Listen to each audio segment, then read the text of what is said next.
your car today. Ernie's, St. George, Hurricane, Cedar, and Beaver. Have you ever heard of a waterless car wash? Well, Ideal Home and Paint has what you need to wash your car without water.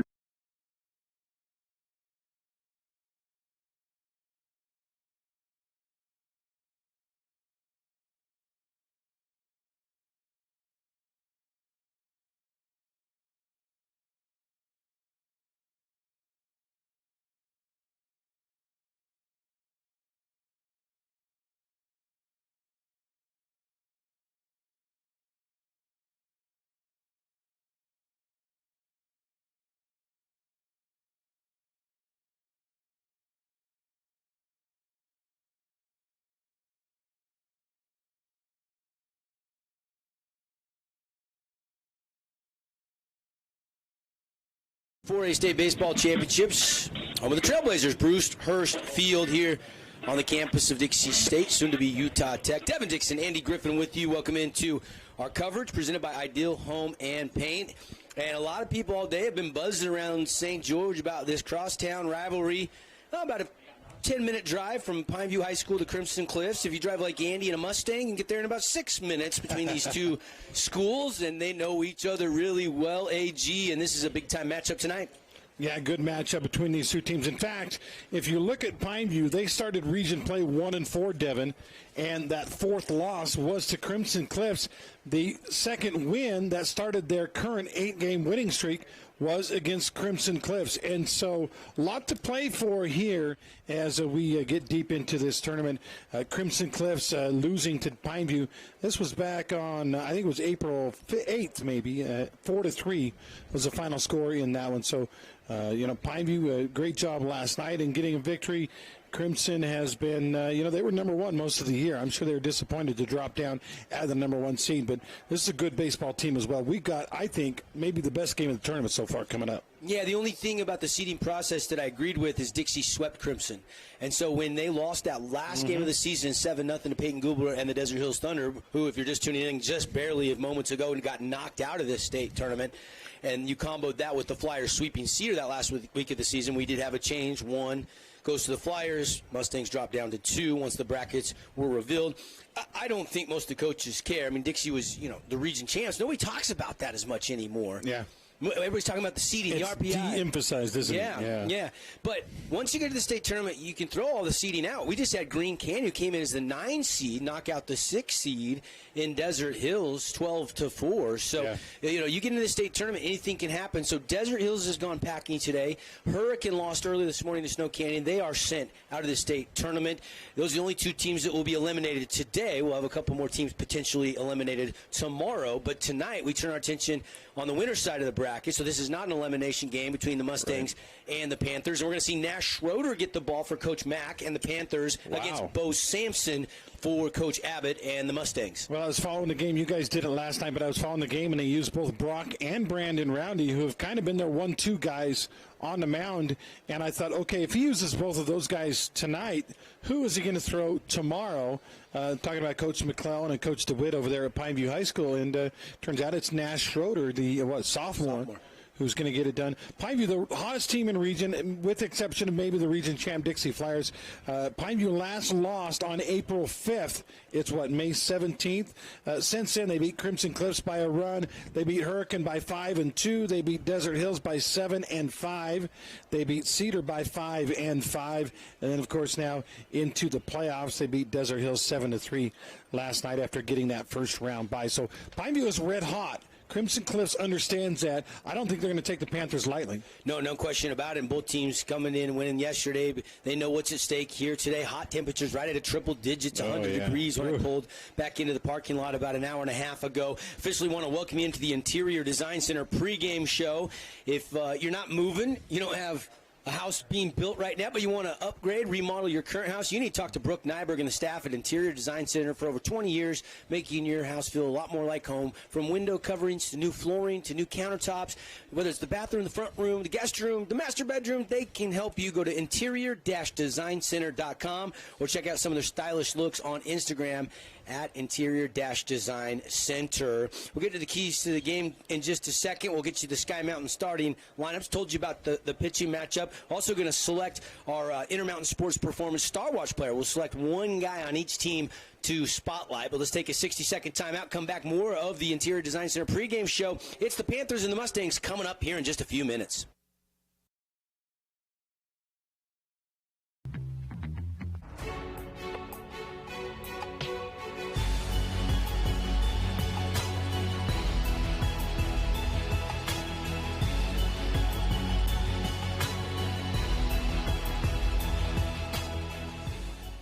Hey Southern Utah, Tyler here, Boulevard Home. We wanted to take this time to thank you for voting us the best furniture and appliance store in Southern Utah again this year. We couldn't do it without you. We appreciate all the support from you as well as the community for the 47 years we've been in business. So thank you from the bottom of our hearts here at Boulevard Home. We love you and we love Southern Utah.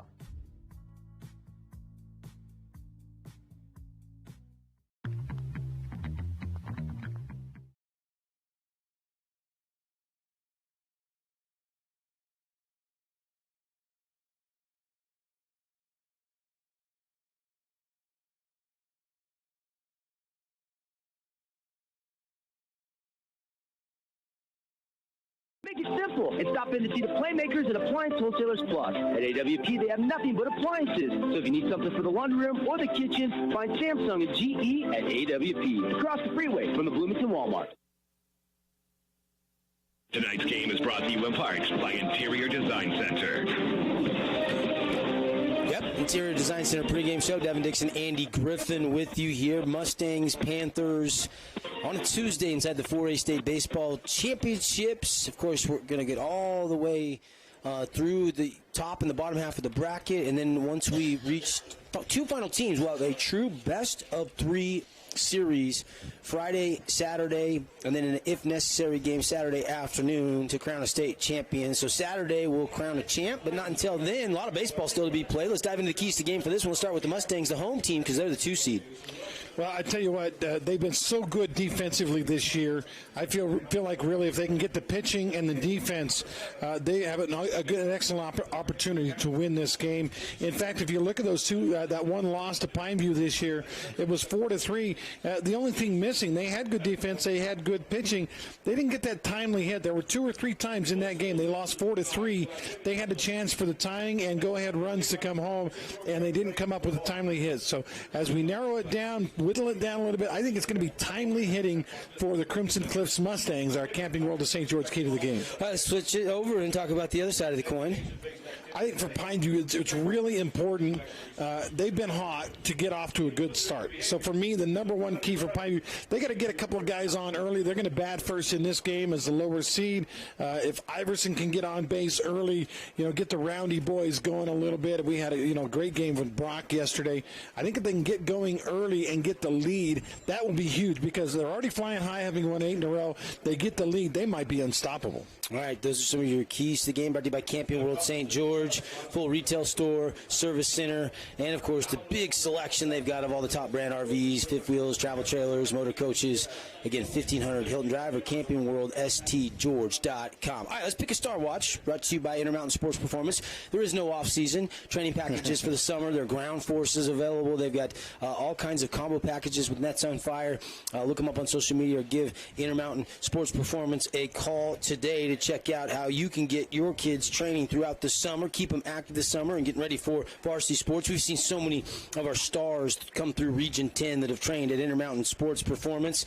And who you got in mind for the Panthers and the Mustangs in this one? Start with Pineview. I like their leadoff guy, Luke Iverson. He has home run power. We've seen him hit it deep this year. But what he really does is he makes the at-bat. He extends the at-bat. So the very first batter of the game is going to make you go 4, 5, 6, 8 pitches into it. And then somehow Iverson, he seems to always find a way on base. He's hitting .342 this year. Phenomenal numbers. And you throw in on-base percentage, he's up over 400 on the season. So your Intermountain Star Watch for Pineview is Luke Iverson. Write that down. All right. All right, and the other side of the coin for Crimson Cliffs, man, who do I there are so many good players. I think the one that jumps out at me is the guy that hit the grand slam yesterday, Trey Evans. The guy is hitting a phenomenal 448 on the year. I mean, you think about that, Devin. In baseball, you're considered a very good hitter if you can get on 1 out of 3 times. This guy's doing it 1 out of 2 times. Almost every other time he comes up, he's getting a base hit. That's amazing. All right, there you go. So Evans for the Mustangs, Iverson for the Panthers, brought to you by Intermountain Sports Performance. Let's take a look at our Sky Mountain starting lineup. First for the home team, the Mustangs. Petey Soto will lead off and play short. Baldwin will bat second, play right. Evans, the guy we just picked, will play left field and bat third. Brock Starr will catch and clean up. Ty Maynard will play second, bat fifth. Estridge will play first in the 6th spot. Canyon Kutch will DH and bat 7th. And it'll be Tate Maynard at third, batting 8th. Logan West will be the number 9 batter. And Bo Sampson will be the pitcher, the lanky lefty for Coach Justin Abbott in his 2nd season as the head coach of the Mustangs. Then you've got for the visiting Pineview Panthers, Iverson will catch and lead off. Shakespeare, who leads them in batting average, hitting north of 400, just a sophomore. Then Brandon Roundy will play shortstop. And, by the way, Shakespeare is in left. Brandon Roundy will play short. Brock Roundy over to first. Schroeder will pitch and bat in the 5 spot. Tyson Millen will be second base. Then Ian and Dylan Becker at third and center. And then Barney is the DH. Crosby will start out in right field for the Panthers. And we could see Crosby get some ABs in this game as well, but he'll start just defensively for Coach Glenn McClellan. As he walks to home plate, shakes the umpire's hands. Here comes Justin Abbott, the Mustang skipper. And both these guys have some really good assistant coaches, don't they, AG? They do. And, you know, I got to sit in. J.P. DeWitt did color for me, the pitching coach for Pineview. I listened to some of that. A couple of games ago. First of all, did a fantastic job, and he did it for free, which is the best price of all. But J.P. Really provided a lot of insight into Region 10, the ins and outs. He knew a lot of the kids, having coached them even on the opposing teams from their younger years. And you got Cash and Kyler Walker, alumni that have stayed on. And you're seeing that trend where alumni of these schools, you see it at Dixie High with Chunner Nyberg and Braxton Ipson. They'll be playing later tonight against Bear River. You got Marcus Littlewood that's helping out with Desert Hills. There's a lot of alumni that played in the region and that are now coaching in the region. Justin Abbott's got Mike Gargano as the pitching coach. Used to be the head coach of Pineview. Yeah, and what a plethora of knowledge for Coach Gargano. And then you got Kyle Boyer over there on staff. I mean, how knowledgeable is he? Yeah. So they've got some really good coaches ready to go to work down there in the dugout as the meeting at home plate going, and we are moments away from throwing out the first pitch. Again, appreciate our pregame sponsor, Interior Design Center. Keys to the game brought to you by Camping World St. George. Sky Mountain starting lineups. Got them to you. Hit it to the sky at the beautiful Sky Mountain Golf Course out in Hurricane. Scheduled tee time tomorrow. Why not? Get out early before some baseball tomorrow. Call 435-635-7888. And again, our Star Watch players, Luke Iverson and Trey Evans, for each respective team. Improve your speed, power, agility, overall performance by training this summer at Intermountain Sports Performance. 435-251-2299. That's 251-2299 if you want to get more details on some of the summer programs. I think we need a little dark horse sponsor. We don't have one, but I would say keep an eye on the young guys in this game for Pineview. Nash Schroeder, a sophomore on the mound, and also Andrew Shakespeare. He is a sophomore as well. Watch the young guys. Yep. Watch the young guys. And you got Nash Schroeder, only 2 innings pitched. You know, he got hurt in football season, had to have some off-season surgery, so didn't get to play the football season. Was healthy for the basketball season, ran the point guard for Coach Eves and the Panthers. Right. Started every game as a sophomore, and is out there all season long. They kind of nursed him along, and now he's been cleared to pitch about the last 4 weeks of the season, so he really doesn't have a lot of innings thrown. He's only given up 1 hit, walked 3, struck out 4. He's only faced 7 batters in varsity action this year. You compare that to the starter for the Mustangs, that's Bo Sampson. Bo's been the workhorse. I mean, Bo has pitched a ton of innings. His ERA is 2.37. He's 4-0 in his 8 starts. He's got 4 no decisions, and he has thrown Sampson 38 1/3 innings. He's given up 21 runs, but only 13 have been earned. He's walked 27, but he struck out 49, and he's only given up 1 dinger this year. So he's been very, very solid. Opponent's batting average against him, just 171. So Bo Sampson, and I know a lot of college scouts and recruiters are going to start noticing Bo Sampson with the seasons he had. He might be the most improved pitcher in the entire region. Yeah, and he has that one added bonus that every college scout looks for. He's left-handed. Yep, but he's got a lot of movement, changes up his speeds really well. Velocity can hit up into the 80s, high 80s, mid to high 80s. Big guy, left-handed. Kind of Randy Johnson action, huh? The big unit. Again, as always, we'll be looking for our play of the game, brought to you by the playmakers in the appliance business, Appliance Wholesalers Plus. And then we'll select the player of the game at the conclusion, brought to you by Ernie's 2 Sinclair Station. Winner of this game will get another $60 donated by Morgan Pest Control in the 60 for Schools program. And we're so excited. We did this for 50 years. You remember that? Yeah. And 10 years later, here we are celebrating 60 years serving Southern Utah with all the pest control needs. Look for their red trucks around town. And any of our listeners or viewers out there, you need pest control service, call Morgan. Your first 4 sprays. That'll get you through the summer. You can do every other month or every month, depending on your needs. Just $15 a spray. First 4 sprays, just $60. You can't beat that price to celebrate 60 years serving Southern Utah. Thank you, Morgan Pest Controls. We're just about ready to go. The winner of this game will play at 4:30 tomorrow. At 7 o'clock tomorrow. The winner of the late game will play at 4:30 tomorrow as we make our way through the state tournament. And you made a comment earlier about the championship day, Friday night and then Saturday. I like that they erase all the losses and it just becomes a true best of 3. It used to be the team that had 1 loss, made it through the loser's bracket, had pretty much 0 chance of getting it done. But they've eliminated that. I like it. And you got to have good hitting. But more importantly, if you want to be the state champs, you better have some deep pitching. Yep. And we'll find out who that is at the end of the week. We're ready to go. First pitch is outside, ball 1 from Bo Sampson to Luke Iverson. Hard-hitting catcher, right-hander. Tough out. Sampson, the junior, delivers outside corner. Fastball, strike 1, 1-1. Remember what I said about with our Intermountain Star Watch. Iverson has a good eye. He will almost always go deep into a count. He'll make you throw 4, 5, 6 pitches. 1-1 pitch and a foul straight back. A Fabulous Freddy's foul ball. And it's 1-2 to Luke Iverson. You think we'll see a pitcher's duel? You think this will be more of a middle-of-the-road scoring game? We've had some lopsided shootouts yesterday and even this morning in these games. We have not had the closest game was last night's Pineview game at 7-3. Yep, that was the win over Desert Hills. And there's a leadoff hit into the alleyway, and he's going to take a big turn, and he is going to head for second, though. He's going to put on the brakes, and probably a good idea. He'll trot back to first with a leadoff single. Iverson really bad, wanted to go to second, but the coach was giving him the stop sign all the way. But Pineview, good start. Base hit to right center for Luke Iverson, our Intermountain Sports Performance Star Watch guy. Yeah, good pick there because he delivered. And stepping in, Andrew Shakespeare, again, the sophomore, leading the Panthers with average, hitting north of 400. He's kind of the future star of this team. They'll graduate, the Becker twins and the Roundy twins. And Iverson is some good seniors. And then you got a guy like this sophomore and Nash Schroeder. They'll kind of be the future stars of this Panther team. And got him 2-on. We've seen a lot of people hit by a pitch inside the 4A state tournament. I was going to say, here we go again. We had 8 of them in the last game. 8 hit batters in the last contest. 6 of them were Green Canyon players, and we theorized that maybe Green Canyon was hugging the plate a little bit, but I don't think Shakespeare was hugging the plate on that one. It just got away from the pitcher. Sampson there not trying to hit Shakespeare clearly early in the game. Second battery's faced. The one thing I've noticed about Bo Sampson this year is when he's gotten into trouble, he's got runners on, scoring position, first and second, third. He has worked out of a lot of jams. He almost doesn't go to work until he gets a couple runners on base, and then he really buckles down. We'll see if that's the case here. Obviously, this is probably the biggest start of his young career.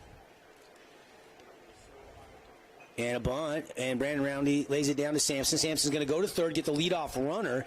And so Roundy, because he bunted it right back to Sampson, made it pretty easy for Sampson to throw it over to the third for the out. Sampson even hesitated a little bit. That's how much time he had. You've got to get the ball. You've got to make the pitcher work for that a little bit, or have one of the infielders field it, because when you bounce it right back to the pitcher, that's an easy way for him to get the leadoff runner, and actually almost time to turn 2 on that one. So Here is Brock Roundy. Small ball. You don't see that much in the majors anymore, but here at the high school level, yep, a lot of bunting. And a hot shot just foul down the first base line. Umpire had to do a little dance to get out of the way, and then emphatically made the call. That's a dead ball foul to the right of the first base bag. That would have been a run, maybe two. No score early on, but the Panthers got a little something cooking here with 2 on and 1 out. Brock Roundy was 3 for 3 in the win over Desert Hills last night with 3 RBIs and 3 runs scored, really helping himself get the win on the mound because of how good he was at the plate. He was really good. Of course, him and his twin brother Brandon and Ian and Dylan Becker all going to Grays Harbor up in the Seattle area. And a swing and a miss. And a strike 2 to Brock Roundy. I wonder if it was a package deal. Like, look, you if you take me, you got to take my brother. And if you take my brother, you got to take these other 2 guys I know, too. Well, it sure saves on your recruiting budget when you get 4 players from the same high school. That's right. 2-year school, so not a bad idea to go up there and try the Northwest and then, maybe decide where you want to go after your 2 years are done. Swing and a miss, and Brock Roundy is the first victim of a Team D auto sale strikeout by Bo Sampson. One thing about it, though, if you're going up there, these guys, I don't know if they've had a rain out at all in their high school career. They're going to get a lot of those up in Grays Harbor. That's a good point. Here's Nash Schroeder. Dad is the assistant head basketball coach to John Judkins for the Trailblazers. Yeah, Jay, good guy. Jake played collegiately basketball at Portland State. Northwest. Viking, huh? Yep. 2 stints as the assistant coach. Went up and took the head job at Bingham and then came back when Casey Winters took the Crimson Cliffs head job. Of course, Casey has turned that over to Coach Fairborn, and he is now running the Ignited program at Nets on Fire.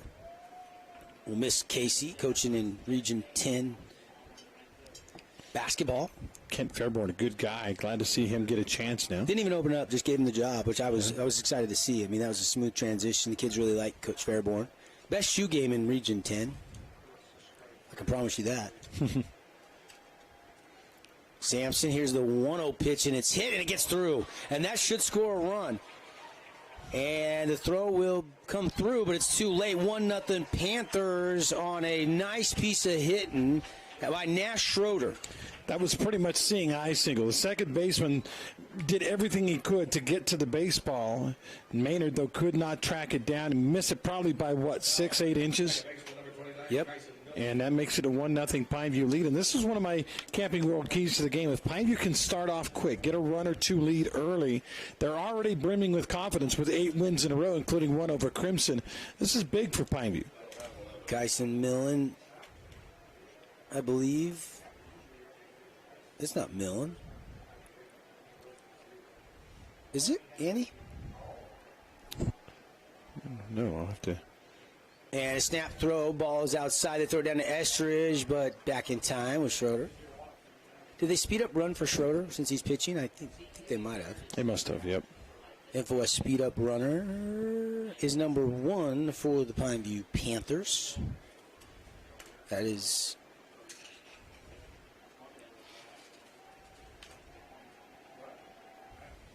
and there's a swing and a miss.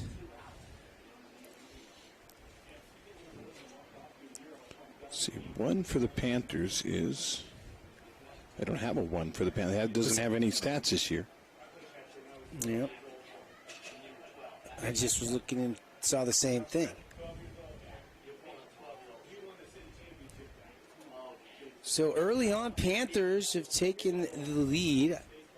Millen, I believe this is Millen at the plate. Tyson started at second today. He started in left field last night. Kind of a utility guy, depending on who's pitching for Coach Mack. Sampson missing outside now, 3-1 to Millen.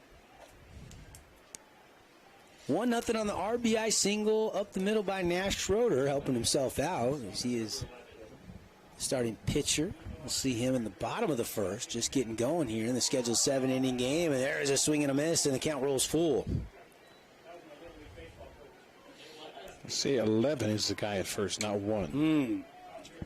Yeah, one is Luke Iverson. That's what threw me off. Yeah. Preston Christensen is the info speed up run. Runners will go on the pitch, and they got him. Swinging and a miss. Sampson gets a couple Ks and gets out of it with just giving up one run on 2 hits, and they do leave 2 left on base. And we played half an inning. Panthers strike first here on 97.7 ESPN. You're home for the 4A State Baseball Championships as well as KSLSports.com. We'll be right back. Utah is a place to connect with loved ones, and JRI can help you ensure that connection by protecting yourself, your family, and your assets. JRI Insurance is a team of insurance specialists dedicated to providing the best possible products, pricing, and services available, including great rates for families with teens. With locations in Payson, Saratoga Springs, West Valley, and Cedar City. JRI is proud to represent Utah's insurance company, Bear River Mutual. Visit us at jriteam.com. Need an appliance or two? AWP's got you. Check out the remodeled expansive showroom, highlighting the Cafe series with colors like matte black, matte white, and modern glass. Make your kitchen stand out. Come see the local boys at AWP across the freeway from the Bloomington Walmart.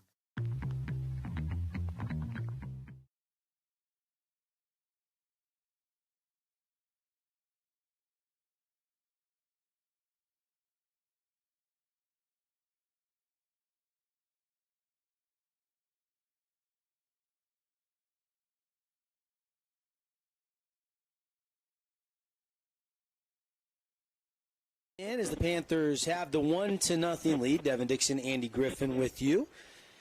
Bo Sampson with 18 pitches in the first inning, gave up that 1 run, a couple of hits, did strike out 2 team auto strikeouts, and now we get our first look at Nash Schroeder. I'm excited to see this kid throw because I haven't seen him this year. I saw, I think, one of his 2 innings in relief later in the season. He's got a really good movement. Really good command. In fact, I was talking to Jake, his dad, last night, walking out of the ballpark. They had the nightcap, and they beat Desert Hills 7-3. And he said, where's Nash's love as far as spread around between football, basketball, and baseball? And he said he's really been taken in by the Becker brothers and the Roundy brothers, and he's really loving baseball. And his favorite sport is the sport he's in season with. He said that's cool. And so he's really enjoying it, and he's just a sophomore, right? But they need him to be great today. First pitch, slow roller to third. Great glove by Becker. Becker across the diamond in time for the 5-3 put out. Flashes some leather and then flashes a cannon for the arm. Becker on the 5-3 put out. Good start for Pineview. 1 down. And 1-0 lead. Yeah, P.D. Soto, first pitch, he liked it. Hit it hard, but really good play at third by Becker. Soto was sitting fastball on that one, but hit it on the ground. And actually, once Becker made the fielding play, it was a relatively easy play, even with the speedy Soto, because the ball was hit so hard. Here is the pitch from Schroeder. It's upstairs, ball 1. I have a feeling where we had a couple blowouts earlier today. This one could be maybe has the makings of the best tournament game so far, right? On paper, little high drama, huh? Yeah, I like it. I hope so. And I wouldn't be surprised if the next game coming up a little later tonight probably won't start that until at least 7:30 or 7:45 because we're a little bit behind on the schedule today. Bear River Dixie. I mean, you got Harrow that threw yesterday, but the other Harrow's just as good. They'll probably throw tonight against Case and Bell. Those are the probable starters, I would guess, for those 2 teams. Wow, Schroeder lost him on 4 pitches, Devin. Yep, Jager Baldwin gets a Nets on fire walk. And the Mustangs have their first base runner of the game. Nice patient AB by Jager Baldwin. One of the real problems if you get guys like the first and second guy on is there are some really, really good hitters for Crimson at 3, 4, 5. Including this kid, Trey Evans. Yeah, good as it gets in the region. Evans can absolutely rake it as he is hitting .448 on the season. With plenty of home run power, just a sophomore. Got 12 doubles. Did you say Evans was just a sophomore? 4 home runs. He's just a sophomore. Grounder is short. They'll turn it, and the throw to first off the bag, so Evans is safe. But they do get Jager Baldwin down there and get the lead runner for out number 2. I don't know why, but I didn't realize that. Yep, just a sophomore. He was just a sophomore. That's even more impressive what he's done this year. Yep, played big as a freshman and cracked the lineup as an everyday player. And he is he could be a big-time recruit after his junior year by college coaches. It's interesting you talk about the conversation as the first pitch is outside to Breck Starley.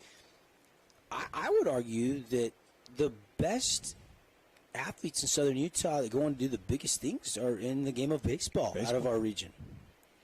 You look at the alumni around the state and the country, and you can name guy after guy that went through Region 10, and way more baseball players having tons of success than probably some of the other big-time sports like basketball and football, you could argue.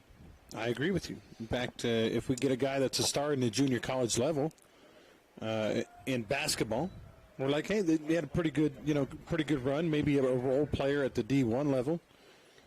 But in baseball, you got guys who are going out there to the next level and becoming stars. Yeah, guys getting drafted. Drew Thorpe is in line to be maybe a second or third round draft pick later this summer. When I'm behind the plate, you need an announcement, A okay? 2-1 count right now, and a little bit of a jam for Schroeder as he's letting that runner bother him a little bit over at first. 2-1 pitch, catches the top of the K zone, 2-2 to Starley. You look at the Marcus Littlewoods in the. You look at Dixie State. You got Tyson Fisher, Jagan Levy. You got Landon Fry. What a freshman season he's having. Cooper Vest up at BYU. Landon, of course, freshman at Utah, was hitting 4th in the Pac-12. I haven't looked recently to see where he's at, but he's been raking. Yeah. Mason Strong's at BYU. Cooper had to have the Tommy John surgery. Otherwise, I think he would have been making a lot of noise, too. Yep. Missed this year. Of course, swing and a miss, and down goes Starley. Of course, you've got Dylan File, that's in the Brewers organization. That's right. That played at Dixie State and Desert Hills. So a lot of talented alumni coming through Southern Utah. That'll do it for the first. And it is the Panthers with the early lead here over the Mustangs. And we'll be right back on KSLSports.com and 97.7, your home for the 4A State Baseball Championships. Panthers on the We Win scoreboard up 1-0. Tony Bolonovich here with another reason not to eat the Jimmy's Johns. These tryhards fresh bake their bread all day. Enough with the fresh baked nonsense. Stevie.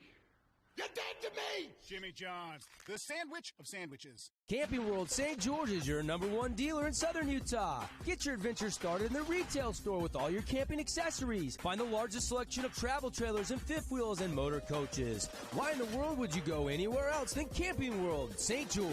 This is Parker. This is Jason with Team D Auto Sales. Supporting local sports for over 20 years. That's 2 decades. Come to Team D Auto Sales at 488 East St. George Boulevard. Or TeamDAutoSales.com. Yeah! Team D, Team D.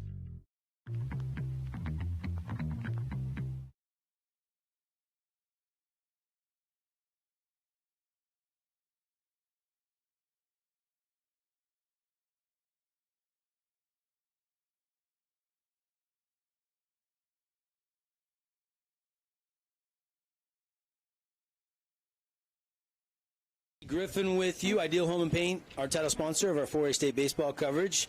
They got the Super Home Store out on South River Road where you get all your paint a room, you want to paint the exterior. They got accessory supplies. Contractors, homeowners, always welcome out there. And then the Ideal Distributors automotive side where they do all the paint there. Did you know that they have the Willie's Garage waterless car wash? It comes in a little 16-ounce bottle or a big gallon, and you can spray it right in your car. You take that moisture microfiber towel and you wipe it down. You don't have to use any water, and you can wash your car 3 or 4 times with a 16-ounce bottle using no water. Yeah, not meant for like mud or big jobs, but if you just want to get your car clean, it's a perfect way to do it without water. Here is Becker. Ian Becker stepping in.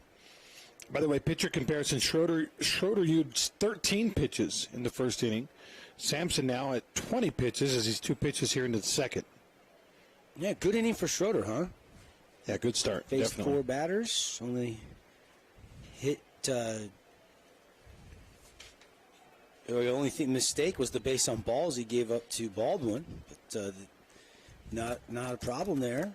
Getting those first 3 outs of this game. Always nice to get off to a hot start. Get the adrenaline under control and get out there and get out of the first inning unscathed.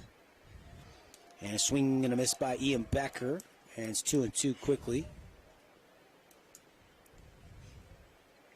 Sampson got a good 12-6 drop. Changed the arm angles on the breaking ball. Goes to the fastball, though, and it's popped up into center field. And it's West underneath it for out number 1.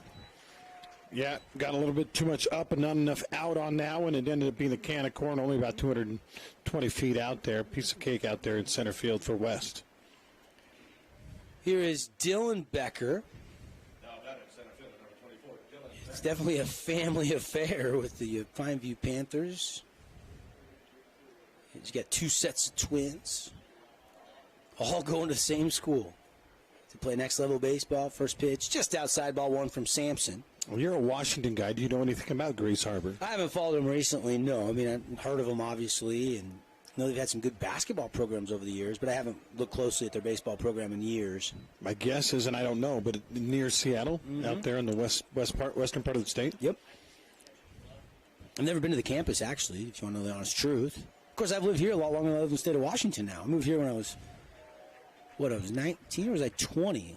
So I've lived here longer than I've lived in the old home state. 1-2 the count now on Dylan Becker. Sampson ready, fires high, 2-2. One of my favorite places is in the state of Washington, Bellingham. I love Bellingham, Washington. Pretty town. It's got the mountains and the harbor and the ocean and the river. Home of Western Washington in Bellingham. Yep. And got him. K to hang on the board for Bo Sampson. That is strikeout number 3. Caught looking. Backward K. And here is Barney, the DH. Keeping an eye on pitch counts all game long. Now an inning and a third in, and Sampson has used 27 pitches. And again, in high school, no matter what the score is, at 110, you've got to leave the game. You can't finish the batter you're on. And first pitch called strike at the knees. Yeah, for those wondering the pitch count, the strategy that goes into that, it's 86 to 110. You have to have 3 days rest. It's 61 to 85 pitches. You have to have 2 days rest. If you throw 36 to 60, you got 1 day rest. And if it's less than 35, you can come back the next day. But if you throw 34 pitches, then you can't come back the next day and throw another 110. You only have the difference there on that next day. And that's why Brandon Roundy is. There's another strikeout. Team D Auto Sales K, his 4th of the game. He quickly makes work of the second inning and puts him down 1-2-3. Got a fly out, 2 Ks. Panthers lead 1-0. We'll be right back inside the 4A State Baseball Championships.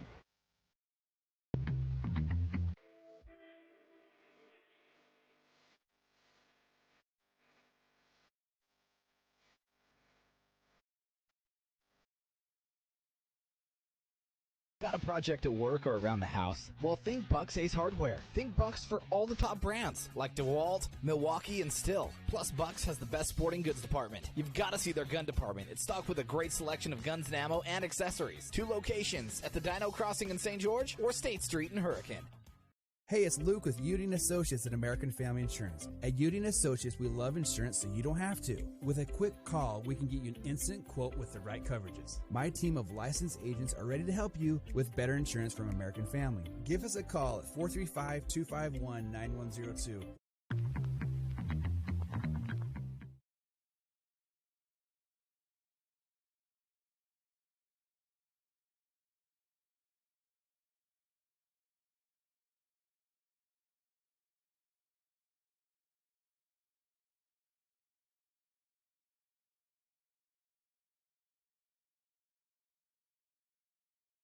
In the top of the second, put him down 1-2-3. Now Schroeder set to go back to work in a 1-0 game. Panthers on top. He's Andy. I'm Devin. We're glad you're with us. Hot day. First real hot spell of the late spring. And just in time for Memorial Day weekend, huh, Andy? Get out and get some suntan going and get out and do some golfing, get out to the higher country, and maybe get out to the lake and have some fun with the warm temperatures and the big holiday weekend next weekend. It's supposed to be a little cool down on Friday, though, as we'll go from high 90s to maybe about 80 or so on Friday. That'll feel pretty good for a change, won't it? Yes, it will. Been a windy, cool spring. I can't tell you how many games we set up behind home plate where it was 35 miles an hour. Really, the last 3 weeks of the season were just every eating dust. Even 9:30, 10 o'clock when usually the wind drops, it was still howling for a while. But the wind really not a factor, just a gentle, maybe 6-7 mile an hour breeze blowing from the southwest. I think these players probably are kind of hoping there was some breeze because there hasn't been, and it's hot and still out there. 1-1 quickly. Schroeder working here on Ty Maynard. And a pop-up to second, and the center fielder coming in, and he'll call everybody off and make the play. Nice job by Dylan Becker. Yeah, second baseman Milne went out there. Took a couple of looks and realized the center fielder had it all the way, and Dylan Becker runs it down for out number 1. So far, we're seeing some pretty good pitching. Yep. 325 if you want to leave the yard down the left field line. 380 in the left and right center field alleyway. And then 335 down the right field line. And we've seen some bombs hit here in this tournament already. Yeah, most of them to left field. 3 this morning. Luke Anderson had one. Drake Kelly had a monster shot. And then Johansson from the Hurricane Tigers also had a home run. We didn't have a home run in the last game, did we? Nope. And quickly, Schroeder finds the zone there, and he's ahead 0-2 on Jay's Estridge. I'd like to see someone hit one over center because it's 380 out there plus about a 20-foot fence. Ooh, and the breaking ball fooling Jays, who twirly birds around there at the plate, and he is down on strikes. Iverson could have just tagged him. Instead, he throws over to first base, and it's a drop third strike out, 2 down. Second, Team DK for Nash Schroeder. Don't strike out in the next car deal. Go see Jason Parker, the guys, 488 East St. George Boulevard at teamdautosales.com. You can check out the inventory as well. They won't be beat. Canning Kutch trying to come up clutch with a little 2-out single here. As Schroeder rocks, fires. Bender fooled him. Bender looking good for Schroeder, isn't it? Yeah, probably first time seeing him this year for Crimson too. They haven't seen Schroeder, and so it's going to take a couple times through the lineup before they really start to figure things out a little bit. Fastball over the outside corner, but down in the zone. Ball 1. Stopped by Iverson as it was. Schroeder's not a big guy, but one of the great pitchers in the last generation, in the 80s, 90s and early 2000s was Greg Maddux. And Greg Maddux, not a big guy. Schroeder about 6 foot, probably about 160, maybe. Maddux was, I think, 5'10" and about that. So maybe Nash 165. He's pretty strong. He's a 3-sport star. It's good to see there's still a few out there, isn't it? Swing and a miss, and 2-2 now the count on Canyon Kutch. I saw an old post. Canyon Kutch's dad played college baseball with Dixie State skipper Chris Fatenauer in college. College of the Desert. Really? Yep. There's a chopper to short. Gloved by Brandon Roundy and over to first for the 6-3 putout. And Nash Schroeder does what Sampson does, puts him down 1-2-3. No hits, no runs, no errors, nobody left on base. We played 2 complete innings here, and it's 1-0 Pineview on the We Win scoreboard. Ernie's 2 Sinclair stations want to wish Region 10 athletes the best of luck this season. And stay tuned for the Ernie's Player of the Game. Don't forget to grab an Ernie's reward card that allows you to save on fuel and earn points for every dollar spent in store. Get your card today. Ernie's, St. George, Hurricane, Cedar, and in Beaver. Since 1946, Wilkinson's House of Lighting has been a fan of all Southern Utah high school sports. These are special kids. Help us celebrate these young men and women and all the student athletes by getting out to the games and cheering them on. From Wilkinson's House of Lighting.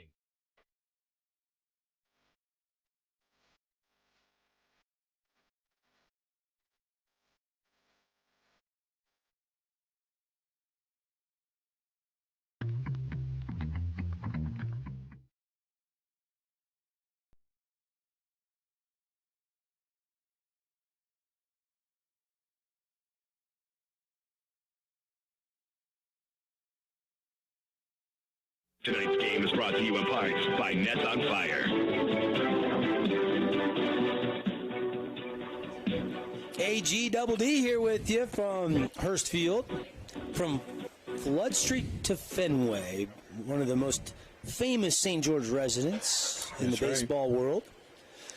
Bruce Hurst, and a little bit of trivia. He actually coached Dixie State back in the 90s for, I think it was 2 seasons.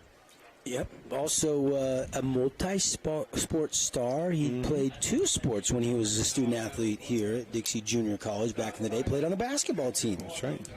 And they were pretty darn good, too. Man, I got a copy of his Flood Street to Fenway book that was written, it was probably 15, 20 years ago they wrote that book, and I read it, but I haven't almost forgotten all the details in that book. And a shot right back up the middle by Iverson. Soto gets over to it and throws it over to Estridge for the out. What a play by Petey Soto. Yeah, if that maybe, I don't know if it got a piece of Samson or it got a piece of the rubber or what happened. It slowed it down just enough, though, for Soto to get over there, make the play, and throw him out. I think it might have hit Samson. They're playing a little catch with Samson. You okay? Yeah, I think he's okay, but I think it might have got a piece of his foot or something. Yeah, it could have done because it was coming at him hot off the bat of Luke Iverson. But Iverson ends up just grounding out to short on a special play by Petey Soto. I believe Petey Soto lost his dad during the pandemic kind of suddenly, and kind of a sad deal. So, but Petey Soto Jr., a great baseball name, and he's a great baseball player. Yeah, if your name is Peter or Pete and you play baseball, it's got to be Petey. Yeah. Chopper off the bat of Shakespeare, getting his second AB. He got hit by a pitch and scored the only run of this game back in the top of the first inning. And that's the only difference on the scoreboard right now, with Panthers leading 1-0. Sampson, the 1-2 pitch, just outside off the edge. 2-2. Today's game stats brought to you by Wilkinson's. Wilkinson's, slide it up, Region 10. Good luck at State, and you can light up your home with lights, fans, home decor, and so much more. They even have games, too, over there at Wilkinson's across from Fiesta Fun. Since 1946, they're going to appeal the check swing, and they're going to say, no, Shakespeare did not go. So it'll be 3-2. Yeah, started to swing, checked it just in time, it appears. Now the count is full for Sampson. Sampson got him. That is strikeout number 5 hanging on the board. Feel like Shakespeare with that check swing and then that frozen there on the third strike. Maybe wasn't quite picking up the ball off the left-handed Sampson very well on that one at all. That is the second backwards K in my scorebook by Bo Sampson. Got 2 Panthers looking. Of the 5, he struck out. Breaking ball perfectly falls over the outside corner for strike 1. Winner of this game plays at 7 o'clock tomorrow night. Loser will play Green Canyon at 1:30 tomorrow. Another bender. That one just downstairs, I believe. And, of course, we'll have them for you here on ESPN Radio, streaming online as well. Thanks so much to our partners for that.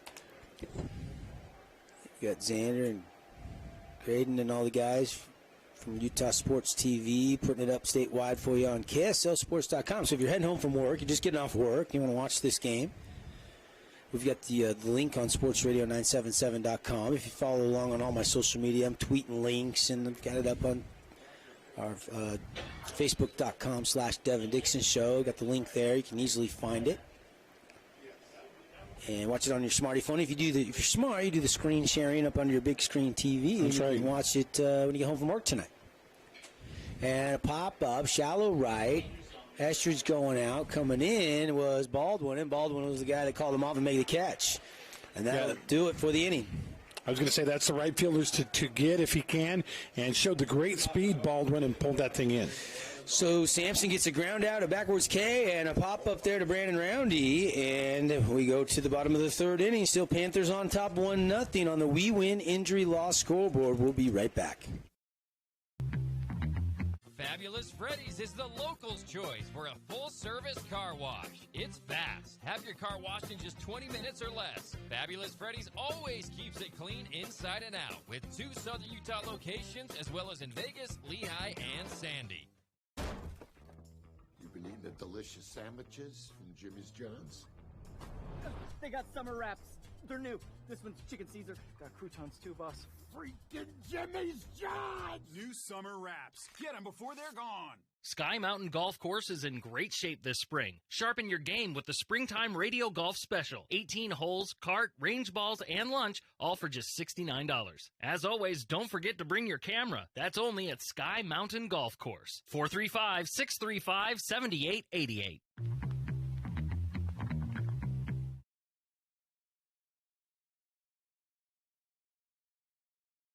Southern Utah 2 years in a row. Red Rock Real Estate.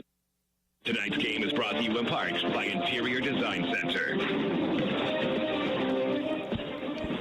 Hearst Hardware Region 10 updates from earlier today. How about those Snow Canyon Warriors, the heart of the champions? The defending champs were not going to go down to the Tigers. They knocked Hurricane out, and they put up some runs. Their pitching was a little suspect, but they got the win, and they will march on to play tomorrow. And then Desert Hills just got knocked out of the tournament by Green Canyon. So their run has ended. We're game 3 of 4 today, Andy. Your thoughts on what we saw earlier today? Well, I'm a little obviously, radio guys, everybody, who do you root for? We root for a close game. We haven't had one yet in this tournament. 7-3 was the closest game, and that was at Pineview and Desert Hills last night. Other than that, everything's been kind of blowout. Yeah, but this one's shaping up to be a fun one. For sure. Breaking ball stays upstairs. First pitch from Schroeder to Maynard. This is another set of twins. I mean, this is Tate Maynard, third baseman. Got Tate and Ty. They're both juniors. I feel like tonight will also be close, Dixie and Bear River. I was impressed with Bear River, and Dixie has been impressive all year long. The 1 and the 5 seed will tangle after this one's done. Chopper by Tate, and the throw by Brandon Rowney in time. 6-3, put out. Keep an eye on the pitch count for you. Sampson through three innings has thrown 43 pitches. What is that, about, 16, 17 of an inning? Not bad. And so far, Nash Schroeder has thrown 27 pitches. Yep. Both pitchers have been sharp. I mean, that's a 1-0 game. Here is Logan West, 300 hitter, kind of a table setter in the 9 spot for Coach Justin Abbott. First pitch in for strike 1. Beautiful slider. Started it toward the batter, had him maybe bailing a little, and then curved over the plate. Swinging a pop-up down the first base right field line and coming in hard, and he misplayed it.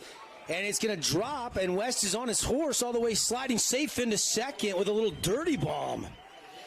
Yeah, as far as the run was, he was there and should have caught the ball. That's going to be an interesting ruling, E or H. Base hit, I think. Wanted to hit. I don't know. Greg Jensen is the official scorekeeper here in the press box at Dixie State, and he said hit. And I agree. I promise you Fred Duncan would have ruled that an error. I said Fred Duncan would have made it an error. For sure. He said he agreed. Devin never agrees. I do too. I agree. You just disagreed with me. Did he score an error? No, he called it a hit. So did I. We agree. Never say never, Andy. And it's funny because I probably would have called that an error if I was, and I'm not. I'm not official at all in anything. But where's the error? Nobody got to it. No, he hit off his glove. It's a mental error, if anything. Did it hit his glove? Didn't he touch it? I thought it hit his glove. I didn't think it hit the glove.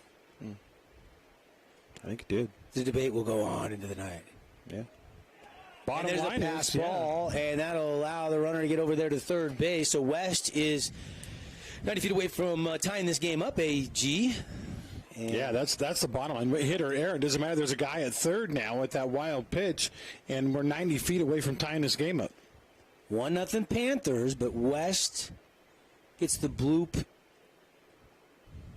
out there just in fair territory, and now is over to third.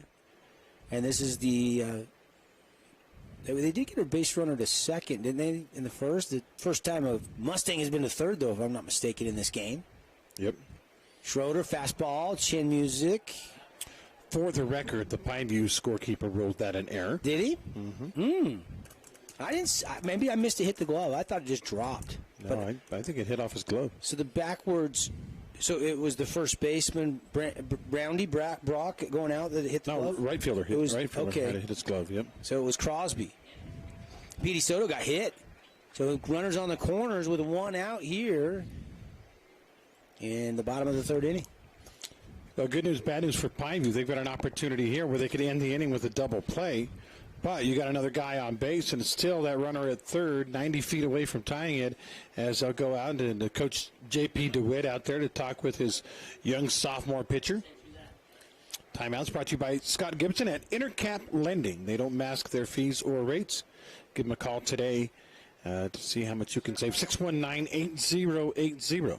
Your reverse mortgage specialist. If you have a reverse mortgage, you need to talk to Scott. You could be sitting on cash with the appreciation in your home's value in the last year or two. Yeah, interest rates are going up, so now is the time. If you are thinking about a reverse mortgage, now is the time. And if you already have one, you could cash it out, some of that appreciation. A HELOC?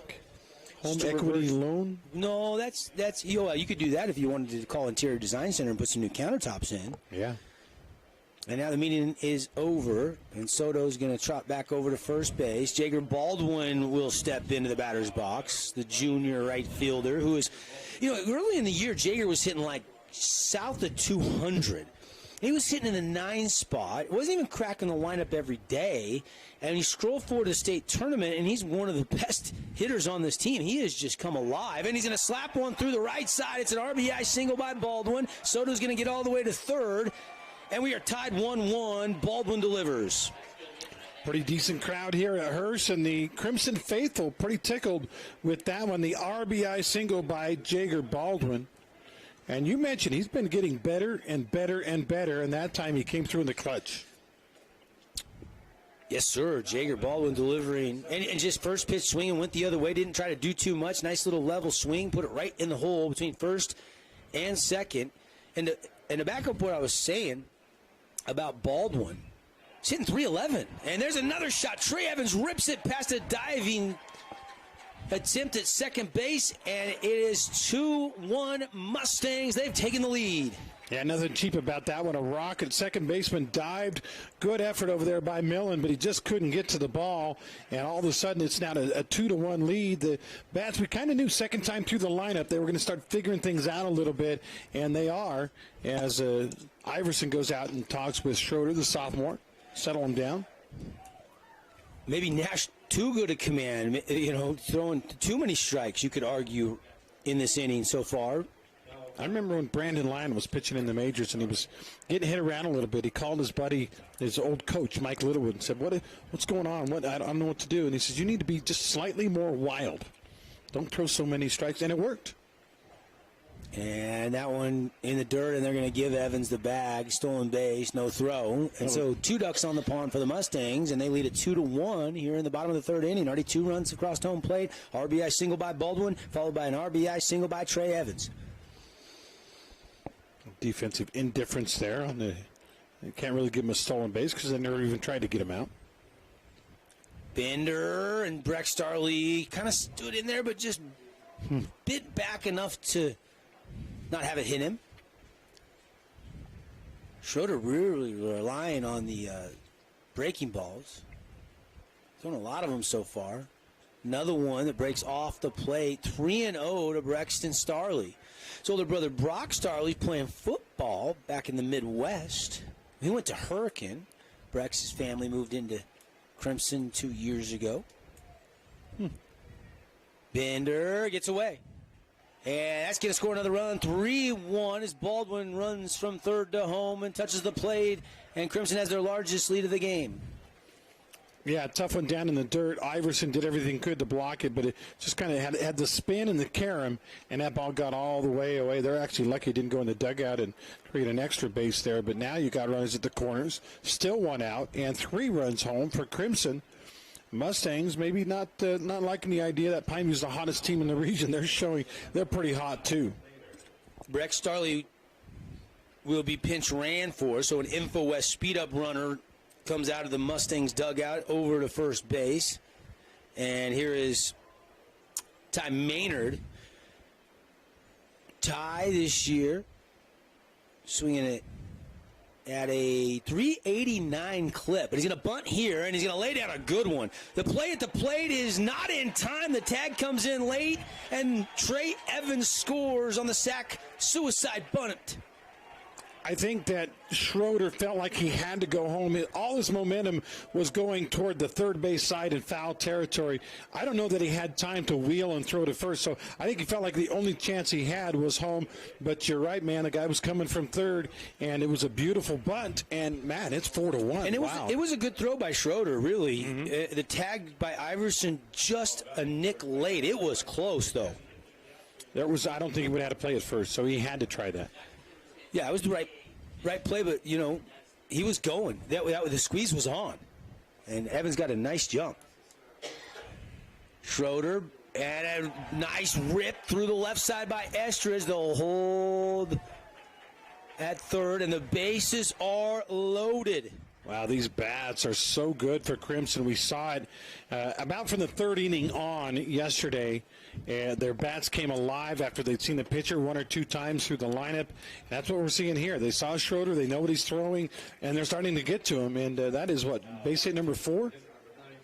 In the inning, 1, 2, 3. Then he had a hit by a pitch and a walk. And Tate Maynard led off this inning, and now they have batted around with Canyon Kutch, the 9th guy to get a plate appearance here in the inning. Schroeder's got to try to dial it in. Outside and low, ball 1. Just one out here. 4-1 game. Seems like they've had one out forever. This whole rally has come with one out. Yeah, that was Tate Maynard who led the inning off. Swing and a miss. Beautiful pitch there by Schroeder. Nash has a ton of movement, doesn't he? Yeah, if you can time that slider and that curve, that's what they've been doing. They haven't been hitting fastballs. They've been timing the slider and jackhammering it. Schroeder steps off. Now he has the signal. Goes to the windup and the pitch. Breaking ball again. This one hit on a line, and it's going to get all the way to the one hop and roll to the wall. 2 runs will score, as it's a 2 RBI double by Canyon Kutch coming up clutch. Yeah, looking into the sun, you're out there in left field. Maybe he has a chance if he breaks, toward the fence as soon as the ball's hit, but he paused a little bit as he tried to locate the baseball, and by that time it was too late. Ball over his head. Kutch with the 2-run double, and, man, it's 6-1. What an inning so far for the Mustangs. Already RBIs by Baldwin, Evans, Ty Maynard, and now a 2 RBI double by Canyon Kutch. And here comes Coach McClellan, and that might be it for Schroeder. In fact, it will be because Coach DeWitt already came out. Yep, second visit, he's done. So he will leave this game. Pineview giving up all 6 runs here in the bottom of the third inning. We've got a pitching change. When we come back, 6-1 on the We Win Injury Loss scoreboard, as the Mustangs are leading the Panthers here on ESPN Radio and KSLSports.com.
The hot bats and the hot temperatures here at Bruce Hurst. The Mustangs have plated 6 runs, all with 1 out, and they went to Kyson Millen. Millen will come in relief of Nash Schroeder. Millen, the sophomore, 2.52 ERA. He's 1-0 this year. He's only made 3 appearances, and Millen has worked 8 1/3, given up 10 hits, 3 runs, all earned. He's walked 4. He struck out 18. So they go from one sophomore to the other sophomore. Easy switch in the lineup, too, because Millen was at second. So Schroeder just goes from the mound to second, and Millen will be in to pitch.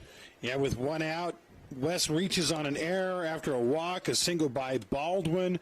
That ties the game at 1. Then Evans singles, makes it a 2-1 game. Another walk, and then a single by Maynard makes it 4-1. And then things went from bad from worse with a double by Kutch to make it 6-1. And that's where we're at now. And Nash looked really composed. He almost was just breaking those breaking balls right over the middle of the plate, right in the middle of the K zone. And Crimson just got to him here in the bottom of the 3rd. Millen, first pitch, fastball, and that is roped into center field. And another run will score as Estrid touches the plate at 7-1 Mustangs. Another RBI hit for Tate Maynard, who started this inning with an out and now has got a ribby and a hit. Well, you and I talked about it. We haven't had a close game yet here in the state tournament. We thought maybe this might be the one, and we thought wrong, at least so far. It's 7-1. And now Pikeview needs to look at stopping the bleeding and trying to climb back in this game, or we might be headed toward Mercy Rule territory once again. And set a block on Millen. He set and reset. That'll score another run. Kutch will touch the plate. 8-1. Maynard goes down to second. Wow. That hurts. Yeah, easiest way to score in baseball. If you got a guy at third in the pitcher box. No defense against that. Here's Logan West, who singled and scored the first run here of now 8 that have touched the plate at home. Mustangs flexing their muscles. Panthers need a double play ball or a K, something positive here to try to stop the bleeding. Fastball paints the corner, strike 1. Good pitch there from Millen. A huge inning, and you say, well, were there cheap ones? Maybe that error / hit to right field, but all the others have been solid hits. There's nothing cheap about them.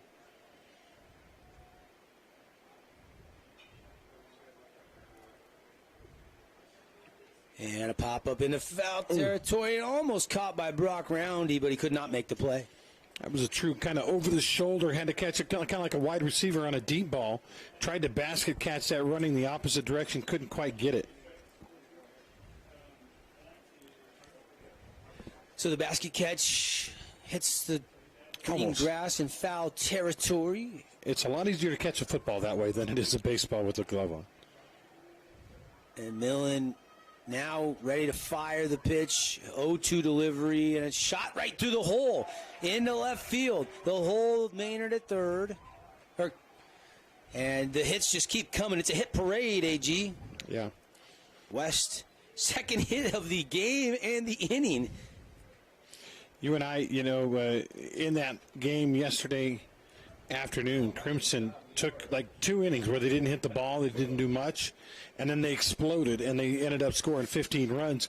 Well, look what's happened here. First 2 innings, nothing. They couldn't get it going, and already look at all the runs on the board here in the 3rd. Wow. Everybody hits. And they'll give West the stolen base at second. And runners into scoring position again here for the Mustangs on second and third. We're still just 1 out.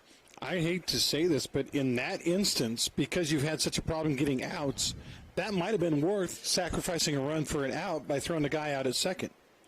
Might have been worth it. They don't. Iverson decides better, though. He held on, yeah. Just ate the baseball behind the dish. 7-run lead, 8-1 our score, and another ball that's hit well into center field going back, and there's a nice play by Dylan Becker. They will tag up, and it's 9-1, sac fly delivered by Petey Soto. Yeah, made Becker sprint back with no chance to get him coming home because He was, first of all, he was really deep. He was about 280 feet deep, and then he was running straight back, so all his momentum was back away from the play. And easy sack fly, 9-1. Unbelievable the way Crimson has hit the ball here in this inning. Here's Jager Baldwin, singled and drove in a run, and then later scored. 11th batter to come to the plate in the bottom of the third, and Baldwin rips a shot into left field. He's got 2 RBIs in the inning. How about that for Jager? Scored on a wild pitch earlier after having singled to right. Now he gets another hit, this one to left. And like you said, hit parade. And this isn't Casey Kasem in the top 40. Here is Evans. What did he do? He ripped the cover off the ball. Hard hit, line drive single, up the middle. Picked up an RBI, breaking ball stays upstairs, 0-1.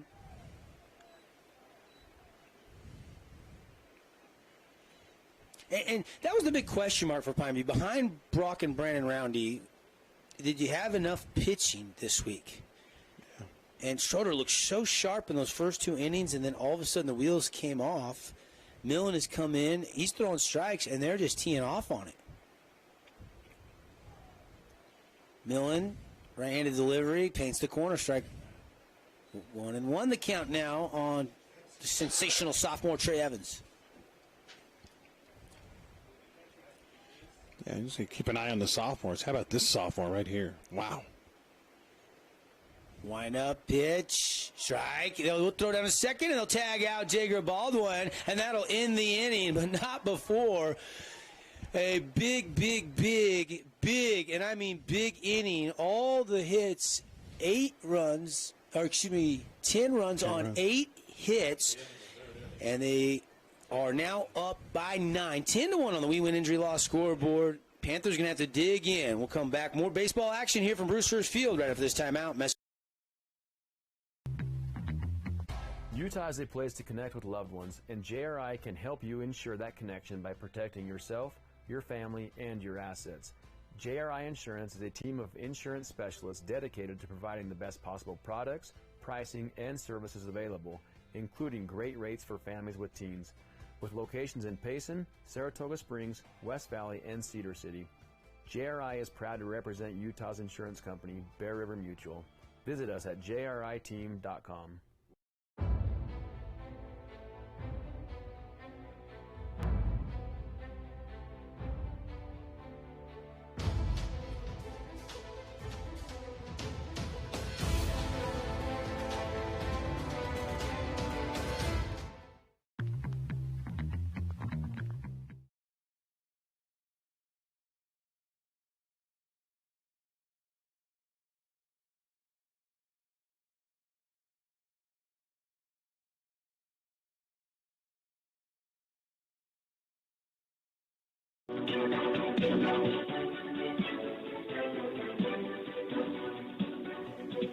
Andy, 13 different Mustangs got a plate appearance, 10 runs on 8 hits, and 2 guys, Logan West and Jager Baldwin, had 2 hits in the inning. And Jager had 2 RBIs, and Petey Soto got hit and scored, and then picked up an RBI on a sac fly. So, pretty productive inning for Coach Justin Abbott and Coach McClellan. Now he needs his offense to go try to respond. Don't have to get it all back in one inning, but you got to chip away now. I was going to say, I'm not going to try to create false drama, but, Desert Hill scored 4 runs in the bottom of the 7th earlier. They lost 12-4. Had they started early, maybe scored 4 runs in the 5th or the 4th or the 6th, maybe you start thinking about a comeback and a victory. And so for Pineview, I really think, Devin, if they're going to have any chance in this game, they've got to get some back right now. You can't wait till the 6th or 7th inning. It's too late. You got to get it now. And quickly, 0-1 the count as Sampson goes back to work. That one high, it's 1-1. Big, tall, lanky left-hander. Roundy at the plate.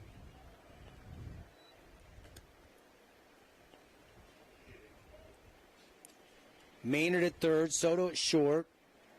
Maynard over at second. Estridge is at first. Starley behind the dish, and Brock swings and misses. And count evens up 2-2. Darren tells me that Trey Evans' dad and granddad own and operate Evans Haircutting School. I didn't know that. Did you know that? Yeah, I knew that. And it hits Sampson's foot. He's still got to play. He goes and gets it, fires it, and it's in time. Good stretch by Estridge at first for the first out of the inning. Yeah, actually had to come across the face of the batter and maybe even bonked him in the head as he's making the play. But still, good effort by Sampson. It hit him, I think, the second time he's been hit in this game on a comebacker. They both have been in the lower body, thank goodness. And he appears to be okay. And they're going to talk about something. Little umpires have a three-man meeting here. Now, Sampson, Coach Abbott was going to come out and check on him. He shooed Coach Abbott back to the dugout, said, I'm fine. Maybe he got him on the bottom of the foot, or he got a little bit of, rubber on the cleats to protect that foot. I couldn't tell. And they're going to say he's out. They're going to say Roundy is out. They're going to change the call. I thought he was out anyway, yeah. There is you're not necessarily allowed to stop the ball with your foot. So maybe they're arguing that Sampson did it on purpose. Doesn't matter. Well, I thought Batter's out. You heard me call him out. I thought he was out originally. Didn't I call him out? You did. But then they changed it to safe, and then they conferred, and then they called it back out. Yeah, I thought he was out the whole time. Yeah, me too. Here's Nash Schroeder. Nash, 1-for-1 with an RBI single, and he lifts it into center field. Could be trouble, but West's going to go back and his go over his head. It's going to be extra bases for Schroeder. A one-out double for Nash Schroeder into left center field, right in front of the Blazer emblem in front of the scoreboard, and the ball gets away. Nash is going to head for third, and he is going to be safe at third as no throw will come from Breck Starley. As he tried to go field it, he kind of had it slip out of his mitt. Yeah, that's a clean double, and then advance to third on the error, the throwing error coming in as it went over the cutoff man's head and into no man's land. And now Pineview with the runner at third base. I felt like for Schroeder, Devin, that was a little bit of frustration from what happened with him on the mound. He was able to find a pitch he liked and hit it really hard. Not enough to get out of here, but enough to reach the fence for sure. Well, and Logan West was shading to more of right field, and when he pulled it, and hit it as hard as he did, there really no chance to get to that ball on the fly. Only the third hit of the game for the Panthers. Swinging a foul straight back, a Fabulous Freddy's foul ball. I think this is big for Pineview, too. If they, you got to execute in these situations. You've got to get that. It's one out, so less than 2 outs. Got a guy at third. You may not win this game, but you may win this game if you can do things like make sure and get this guy home. Wind up pitch and swing and a miss. Count 1-1 now on Millen. You cannot strike out here, though. Got to put it in play. 0-2 count, I believe, or 1-2. And brushed him back. It gets away, but Nash doesn't go. Maybe could have scored if he would have wanted to try it, but with one out, don't want to risk it. Yeah, not down 9 runs. Panthers need that run over third. You just stay there unless you're sure. 1-2 the count. 1 out here in the inning. That was that grounder up the middle that hit Sampson's foot. They went out there and threw it over to first in time. Met on it, conferred it wasn't out. Schroeder hits the double and then advances on the throwing air, so he's at third with 1 away. And Millen now, he has that one go outside for ball 2, so 2-2 the count now. Sampson has the sign. Sampson, left-handed pitch, right back at Sampson again. Soto ranges over to it. The run will score. The throw one-hops Estridge, and it gets away. Millen won't try to advance. Base hit up the middle there. I think. Yeah, I agree. I didn't give him a hit there. An RBI hit by Millen. Pretty solid. Just a shot up the middle. Sampson's got to feel a little picked on that. Almost hit him. He's had a couple of other ones that have hit him. And that one right over the bag. Soto with a great range to smother that one, but with the speedy runner up the line, wasn't able to get him. So the Panthers get one back. It's now 10-2. Another Red Rock Real Estate run for the Panthers. Just a second of the game, but they needed that one, at least to get something back after that 10-run explosion in the bottom of the third. We're in the top of the fourth now, and this is Becker. Ian Becker sees that one zip in inside, 1-1. 10 runs on 8 hits for the Mustangs, 2 runs on 3 hits for the Panthers, or 4 hits, excuse me. Yeah, it feels like this game is over even at 10-2, but baseball's a funny sport. You just never know. I remember, and I'll get to the story here in a second. That one misses. I remember, Devin, I went to a Rockies game, and Roger Clemens was scheduled to pitch for the Astros that day, big Astros fan. And instead, it was a late scratch, and they started a guy by the name of Wandy, there we go. And Wandy, never heard of the guy. Pop up into right field, Baldwin ranges back, makes the play for out number 2. Continue your story. So instead of seeing the rocket pitch, got some guy named Wandy Rodriguez, never heard of him. Well, Wandy went out and one-hit the Rockies, and it was the best pitching performance of any pitcher all year to that point for the Houston Astros. And I guess the moral of the story is you just never know about baseball. You think with Bo Sampson on the mound and an 8-run lead, this game is over, but you just never know. Well, they got that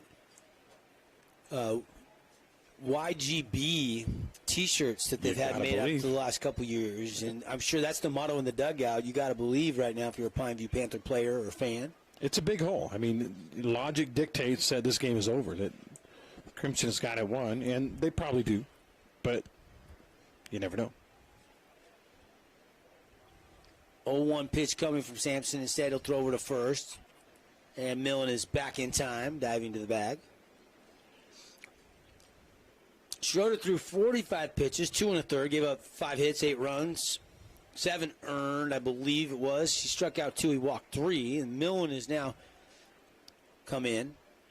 And there's a pitch that's then quickly thrown from Starley down to Eschridge at first, but Millen is back in time. Sampson's numbers so far, you look at the Wilkinson's pitching stats, 3 2/3 work, 61 pitches, the 4 hits, and a couple runs. He struck out 5 strikeouts for Bo Sampson in this game so far. 1-1 pitch from Sampson, high. And again, Starley is paying close attention to Millen over there at first.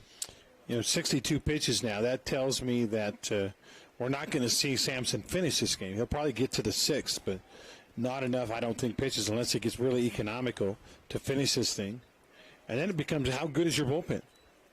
Fouled, back, Fabulous Freddy's foul ball. Field up, wash down, Union Car Film Fabulous, 2 Southern Utah locations.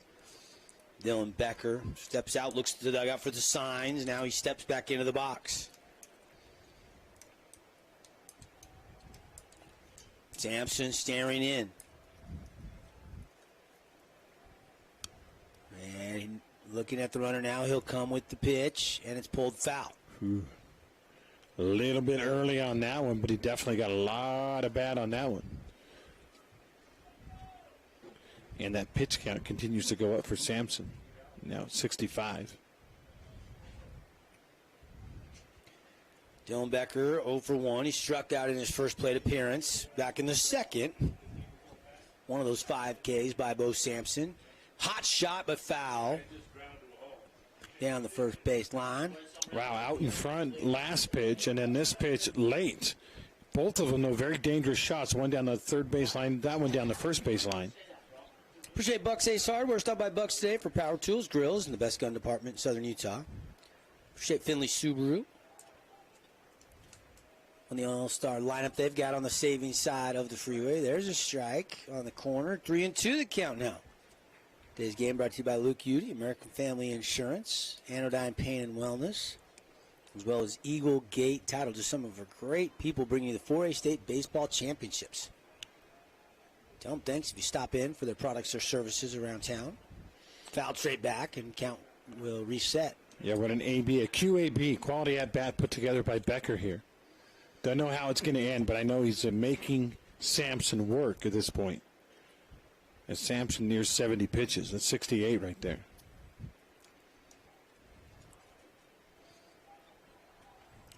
Payoff pitch will wait as Sampson steps off and kind of chases Millen over at first, back to the bag.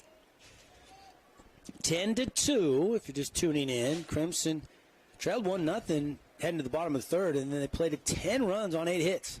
Shot to short. Soto there, vacuums it up. Going to go to first with it. One hop, catch by Estrich for the out. Pretty good dig there by Jays. Yeah, had to backhand it, too, so it was to his right, and it was in the dirt.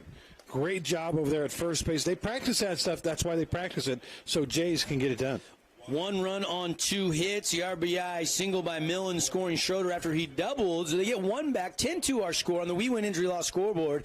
We'll be right back with the Mustangs up by 8. Hey, time out. I've got a loan for you. Scott Gibson here with Intercap Lending. Put me in the finance game to work for you. No matter what you're looking for, to build, buy, or refinance, I can help. So don't drop the ball and let me, with my 25 years experience, go to work for you. 435-619-8080. Right now is the time to improve and get ready for the upcoming basketball season. And the best facility with brand new floors and top-notch training is at Nets on Fire inside the Be More Complex. Get small group training with elite coaches. It's time to improve your game. Just visit netsonfire.org. Get Florida is excited to partner with Region 10 Football. Being a local company, they love local sports. Are you looking to remodel your home? Well, it's a great time. If you're looking to upgrade or update your home, it's time to get floored. Visit getflooredsouthernutah.com for a free quote.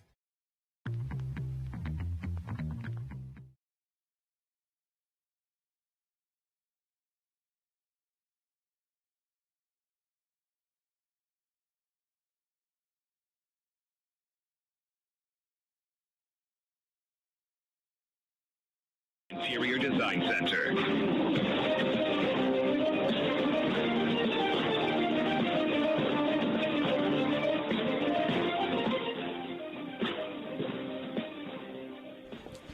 We're back. Did you miss us? Devin and Andy here from Brewster's Field. Home of the Trailblazers. They're playing right now. They start 32 minutes. They're on the road, Loyola Marymount tonight. The 10-day road trip for Coach Fate and the baseball team. They've wrapped up the home schedule. They finish up this weekend with Cal Baptist, and pretty good timing so the state tournament can be here. Of course, last year was up at Salt Lake Community College. It's nice to go up and do games on the road, but we much prefer sleeping in our own bed and having our wives cook some home-cooked meals, don't we, AG? Yeah, absolutely. Absolutely. Good to stay home. Good to be here at Hurstfield. The temperature a little bit warm. Yep. For the state tournament, but it beats rain, I guess. My truck, if it's accurate, said 100 when I pulled back in about 2:30. I had to run some errands during that Desert Hills Green Canyon game. If you're tuning in late, Devin Dixon. I'm host of 97.7 ESPN, and Andy Griffin, who's done play-by-play and color commentary for the radio business for, 25 years? Pushing 30 years, AG? 1994, so 28 years. 28 years. Host the morning show on News Talk 890, KDXU. Also, the Andy Griffin Show. Do you do you still playing the little whistling? Absolutely, yep. They tried to tell me I couldn't do that anymore, that I was going to get sued, and I checked with my lawyer buddy. He said, you know what, if you're only playing a few seconds and you're not making money off it, you're fine. You get 10 seconds buffer, don't you? Yeah. Bottom fifth, Evans will lead off. Trey is going to foul that one straight back. Fabulous Freddy's foul ball. He grounded out to short. Well, he didn't ground out. He didn't do a fielder's choice. They got the lead runner at second. And then he had an RBI single in that big 10-run third inning, so he's 1 for 2.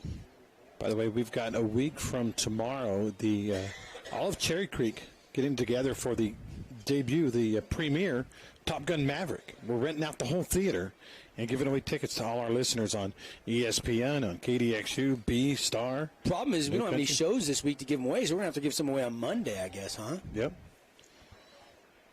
I've been waiting for that movie. I loved the original. Oh, yeah. Tom Cruise. Those guys. Good stuff. Kelly McGillis, right? The love interest? We do have a new pitcher into the game, by the way, for the Panthers, and it is Durham. So Durham is in relief of Millen, who came in for Schroeder. Third pitcher on record today for Coach Mack. And the count now evens up after another foul ball to 2-2 on Trey Evans. The numbers on Durham this year, just 1 2/3 work as a varsity pitcher. He's walked 3, struck out 3, and doesn't have enough innings to even give me his ERA or anything like that. So very, very seldom used senior. And a hot shot down the line, and it's going to be an extra base hit as he'll turn and dig for 2. And the throw coming down but offline, and that's going to scoot past the second baseman Schroeder. A nice backup there, and it's a leadoff double by Trey Evans. Yeah, like I said, baseball is a funny sport. That thing maybe should have been foul, but it just got inside the bag. The third baseman, a game effort over there by Ian Becker, but couldn't get it. It goes right over the bag. It's a fair ball. And what maybe could have been a foul ball is instead a double down the line. Yep. Funny thing about baseball. Out in front of a pitch, swing early, hit it hard, and it's fair. Rex Starley steps in. Rex already walked and scored and struck out 0 for 1 officially. Hot shot to third, fielded by Becker. Ian Becker across the diamond in time, kept his foot on the bag. And Evans will scoot down to second. Yeah, actually, they stared him down, made sure he didn't go anywhere. And a good job by Roundy over at first because he had to go on the foul side of first base to glove that thing, kept his foot on the bag, and made the play. Great job all the way around. Here is Tate Maynard. 1 for 2, grounded out to short, and singled and scored. About everybody singled and scored, it felt like, in the bottom of the third. Yeah. 10-run inning. It's 10-2 our score here on the We Win Injury Law. If you've been injured in an accident, they will fight and win for you, period. We Win Injury Law. Visit 435wewin.com for a free consultation on your case. And tune in every other Friday and every Saturday for the We Win radio show on our sister station, 94.9, 890 AM, KDXU. Yeah, those guys do a great job over there.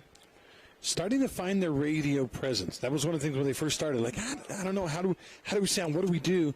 They're starting to settle into it and get really good at what they do. Yeah, it's telling stories about, past experiences and situations, and truly, you need an attorney on your side. If you get in an accident, it's scary, right? You don't know what to do. If you're injured, you don't know how you're going to pay your bills. Yes. You need somebody on your side because insurance companies, they always want to settle with you quick and get off as easy as they can. They'll write you a check. Hey, here's $1,500. Sign this. And that's exactly what happened to me when I got in my motorcycle accident a few years ago. And in hindsight, you probably should have hired. And had I known the We Win guys, I would, because I've got at least all kinds look at the case. Yeah, I've got all kinds of lingering physical problems from that. And but I signed the thing, took the check. I'm like, hey, yeah, I'll take free money. I had no idea. So walk on the play. We'll put 2 men on now with just 1 out. Maynard is aboard. My book's all screwed up because we had 13 batters come, and I started this inning in the wrong column. Got to fix it here. Walk. There we go. Evans is at second.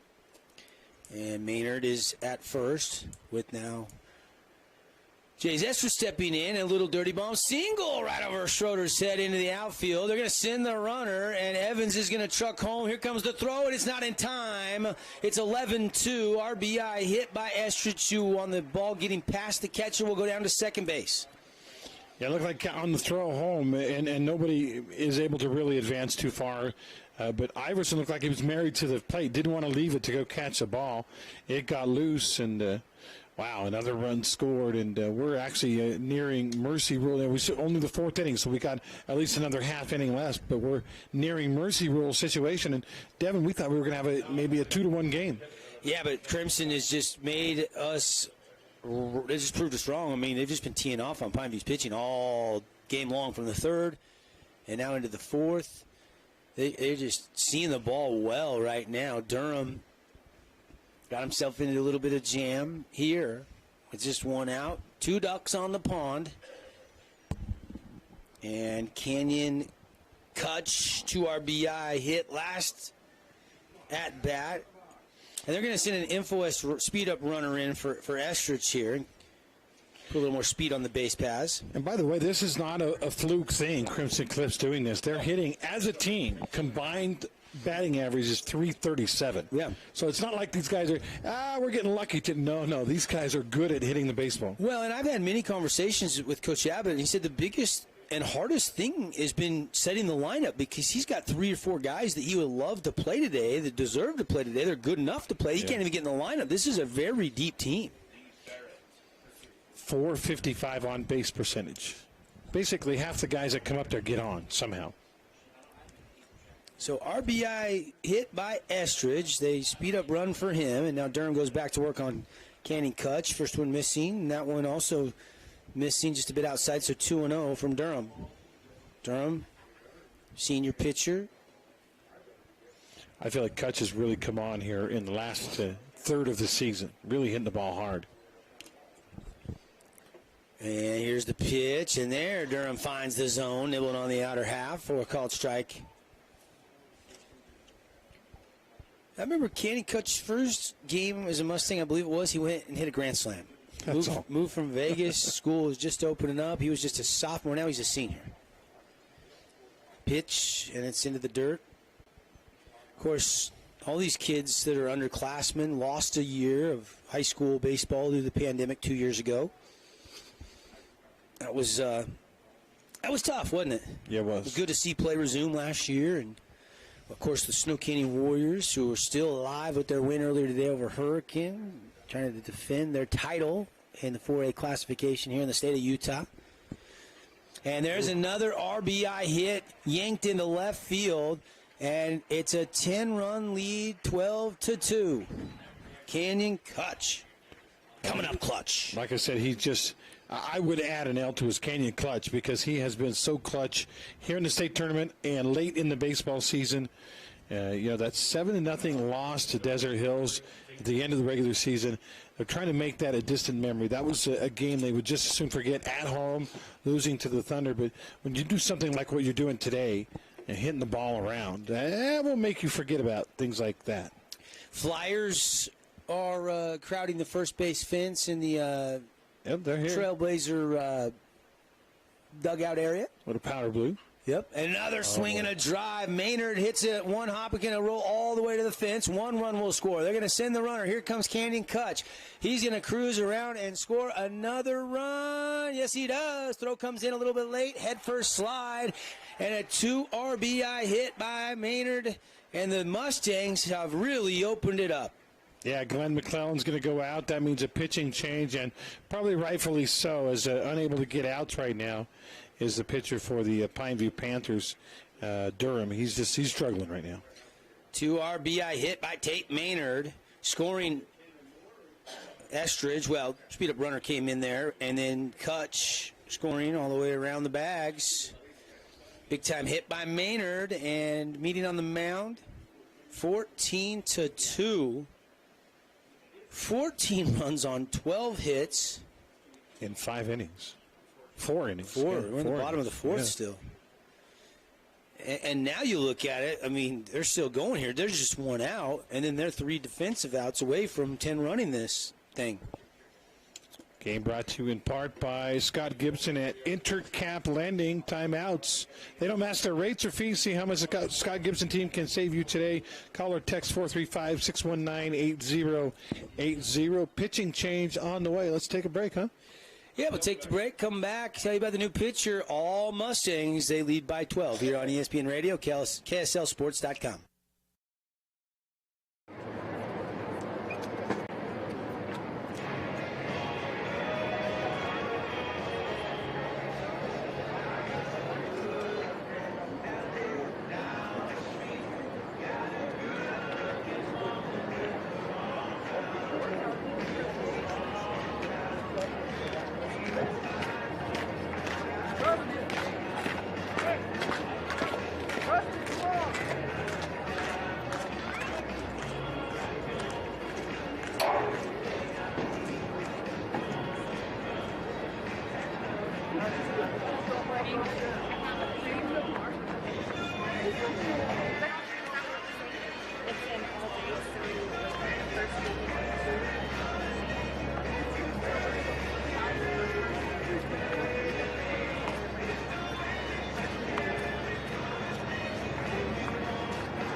as Pineview will try to find some answers to the questions.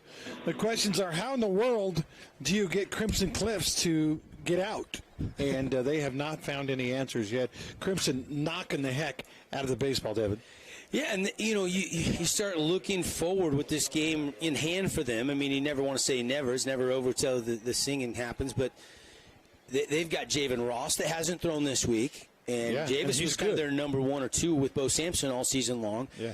You have Morris back available, and he kind of got roughed up a little bit yesterday, but they were able to overcome that, obviously, and win that game. And the roughing anyway. up was done by himself. He threw a lot of walks and hit batters. Hit 4 or 5 guys. Yeah. And that's been the theme. I know you and Andy were talking about a lot in that last game against Desert Hills Green Canyon. 8 hit batters. Yeah. Haven't had as many in this one. We've had a couple, though. At least one that I can recall. Yeah. We've definitely had more hit batters than probably walks in the state tournament, which is it's hard to imagine, but I think that's probably the case. If you went back through all the scorebooks and tried to add it up, it'd be really close at least. I think there was only 2 walks last game and 8 hit batters. Right. So not even close in the last game. And so Becker will come in to pitch. Dylan, yep. Yep, Dylan will come in to pitch he'll come in from center field. Schroeder's at second. Did they put Ficklin in center? I believe. If you can see that far, more power to you. He's facing me, so I can't see his number, but it looks like Ficklin. That's my best guess. Roundy still at short. Game changer says Christensen. Okay, it's Preston Christensen in center. Yep. Him and Ficklin kind of about the same build. And first pitch from Dylan Becker is a called strike to Logan West at the knees. Let's see what we got on Becker pitching-wise this year. Nothing. Hasn't thrown. Can't help you, folks. It's getting to that point, right? For Pineview, they're now into their 4th pitcher of the game. Well, even though they're pretty sure they're not going to win this game, that doesn't put the chances, the hopes of a state championship away. And so you've got to save your good pitcher. Brandon Roundy can start again tomorrow and go the distance. You can't just throw guys out there. Yep. And I believe that would be the plan for Coach McClellan, a must-win situation. You probably start Brandon Roundy and then roll the dice moving forward. You wouldn't have Brock back available until Friday. He maxed out on Monday, so he's got to have Tuesday, Wednesday, Thursday, 3 full days of rest. But if he could get back to Friday, then Brock Roundy would be back available. But you got to win 2 tomorrow to stay alive if you end up losing this game. And it doesn't look good for the Panthers, down 14-2. There's a pitch that gets away from Iverson, and base runner will advance. Maynard gets down to third from second. This is Game 7. If you update your bracket, the loser of Game 7 will go down to a 1 o'clock game tomorrow, and they'll take on Green Canyon. Don't forget, coming up next, we'll have the final game today here from the 4A State Baseball Championships. That's Bear River and Dixie. Probably about 25 minutes following the conclusion of this one. Bender from Becker stays tall. Pretty pitch, though. 2-2 count now on Logan West, who is 2 for 2 with an RBI and a run scored. Actually, I think West might be one of the only guys that doesn't have an RBI in this game. He does not. The only other one that doesn't is Breck Starley. Everybody else has had the RBI for Crimson. Line shot, and he hit it hard, but right to Schroeder, who squeezes it into the mitt for the second out here in the bottom of the 4th inning. Well, and that's what you're seeking if you're Coach McClellan. Find somebody, get some outs. Not going to win this game. Let's get some outs, get through this thing, and focus on what's happening tomorrow. Here's Petey Soto, top of the order. Petey's been busy today defensively, but at the plate, just 0 for 1 with a run scored. Does have an RBI and a walk. RBI came on a sac fly, hit it deep to center, and they tagged from third, and that's a foul ball. Petey will go back and get his BB Core bat and stroll back to the batter's box. The white chalk at home plate has vanished. You can't really even see the definition of the batter's box. You can see it a little bit on the left-handed side, but not on the right-handed side. Becker stares in. 0-1 pitch coming here with 2 away, bottom 4th. Already 4 runs played by the Mustangs. Last inning they scored 10. And he plunked him. Petey takes it. And another hits batsman in the state tournament. We got to get somebody, get our stat crew on how many hit batters we've had in 2 days. I bet we're close to north of 25, 30, I think I heard Greg say. I mean, it's up there. Just in the last 2 games, we've had it 10 or 11. Only second Mustang hit, but this is the second time Petey was actually hit back in the third and later scored. Shakespeare was hit for Pineview, so 3 in this game, 8 in the last game. Mm-hmm.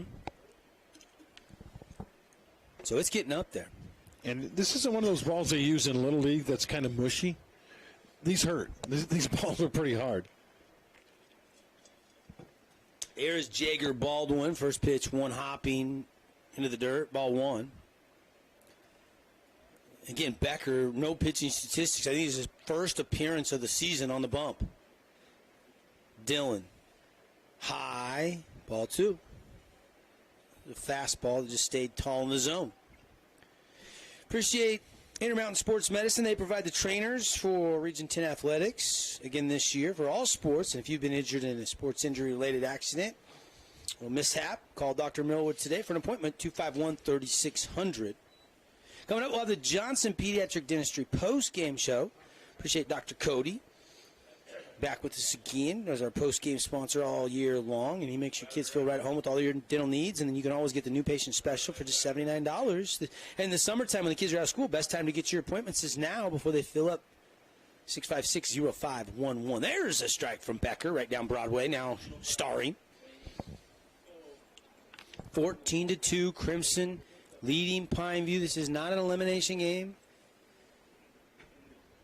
Crimson hangs on, which they're in line to do. They'll play tomorrow night at 7 o'clock against the winner of the Dixie Bear River game. It's a pop-up by Baldwin, and then he can't see it in left field. He can't see it, and it's going to go off the base of the wall. It was almost a home run, and Jager's going to put the brakes on and get a stand-up double.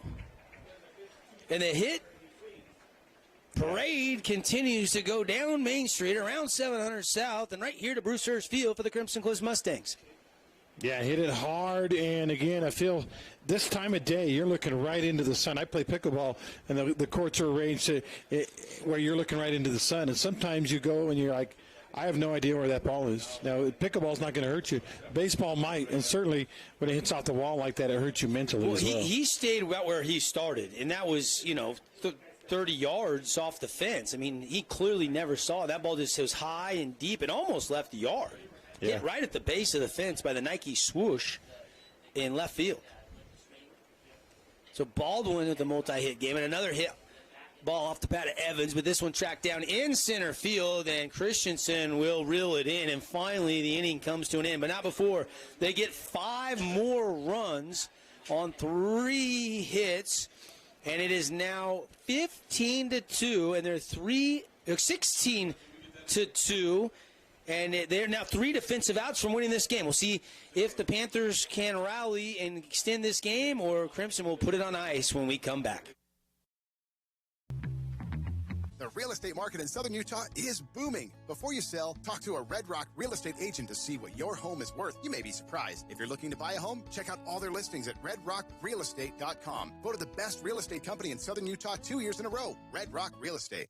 Simply Wisdom Teeth is all they do, and they always make it simple. With everyday pricing at just $899 for all 4 wisdom teeth removed, including sedation, they've got over 600 5-star Google reviews. For appointments, call 635-1243 or visit simplywisdomteeth.com. This is Tyler from We Win Injury Law. We win for you, period. If you have been in a motorcycle accident, car accident, hit by a semi-truck, or bitten by a dog, we will fight and win for you, period.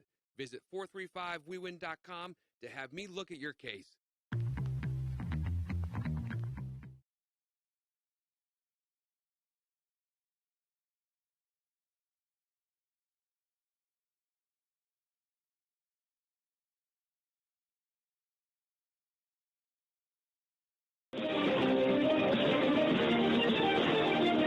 Sampson will try to close this game out. He is already over the 61 pitches. He's at 8, Andy? 69, 69. So he'll have to rest for 3 days anyway.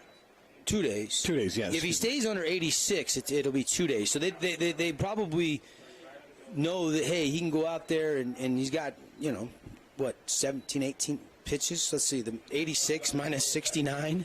Yeah, 17 pitches to. So if he can get out of here in 17 pitches, then Sampson would be available back on Friday. You have to sit, Wednesday and Thursday. And there's a line shot, and it should have been an out, but it goes off Maynard's mitt, and it's going to be probably ruled a hit because of how hard it was hit. I don't know, though. It looked like it just maybe got him on the palm, Andy? Yeah. Yeah, I think you got to score that a hit, but, man, I think Maynard would tell you, man, I could have caught that. Coulda, shoulda, yeah. But he did have to turn and take a couple steps going away from where he was stationed at second base. So here is Iverson after the hit by Barney. Sampson outside, ball one.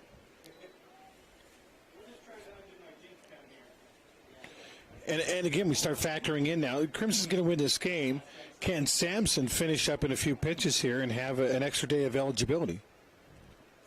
Right. And if you stay in the winner's bracket, it may not even matter. Yeah, that much. no matter what, he could be back in line for that game one start on Friday night, or you might want to bring him for game 2 Saturday and give him the 3 days rest. Anyway, we'll see if he stays under 86 pitches or not. If I'm Coach Abbott, though, who was a pitcher, I'm thinking he would probably keep Bo under the 86 just in case. Yep. And he's still got 13. He's only thrown 4 pitches this inning, but nobody down, and a very good hitter in Luke Iverson at the plate with one on. And Sampson, and it's fought off. It's Fabulous Freddy's foul ball, and count evens up at 2-2. 73 pitches now. Kind of the last drama left in this game, as it's 16-2, is right. Can Sampson finish before he runs out of pitches and has to sit an extra day? No matter what, he's done his job. Yes, he has. And there he got him. Backwards K, Team Auto Sales strikeout for Bo Sampson. Hadn't had one in a minute, but reeled him in right there. Did you see the little leg kick from Sampson? You think he's not into this game and trying to get outs and make plays? That strikeout, it was very important to him.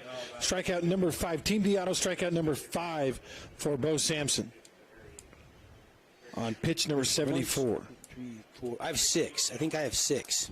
Okay, that is 6. You're right. Yep. You just updated it. And 3 backwards Ks now for Bo. 3 guys caught looking. First pitch missing, ball 1 to Andrew Shakespeare, leading hitter on this team for average. Super soft. Shakespeare swinging at a 422 clip and a grounder foul. Starley gets the new baseball back to Sampson. Had a lot of foul balls here. I wonder how many balls Jeff Clough and the UHSAA brought. I wonder if I'll have to go to the store to get more. Go to the hardware or the sporting goods store. I think a lot of them have been returned to the dugouts, but some kids might keep them to play during the game with. That one outside, 1-1. Or 2-1. These kids that chase the balls, they're usually under the age of 12 or so, and candy is a huge motivator, and I think if they, hey, you get a Laffy Taffy if you bring the ball back, they'll bring it back every time. Sampson right down Broadway, bottom of the K zone for a called strike 2. 2-2 now to Andrew Shakespeare. Crimson 2 outs away from 10 running the Panthers, which is a little surprising because Pine Butte won 8 in a row coming into this game, and a foul off down the third base line off the bat of Shakespeare. Yep. Not knocking the Panthers out, but certainly a lopsided loss for Pine Butte. They got in that streak. They got 2 against Desert Hills. They got 2 against Cedar, 2 against Hurricane, 1 against this Crimson team for that part of that winning streak. Plus, of course, last night's win against Desert Hills. So 3 against Desert Hills, actually. Sampson now 78 pitches maybe here? 80 now. That was number 80. 80, okay. Behind a couple. So we got 6 more if he wants to stay under the 86. And there's a grounder. This could be 2.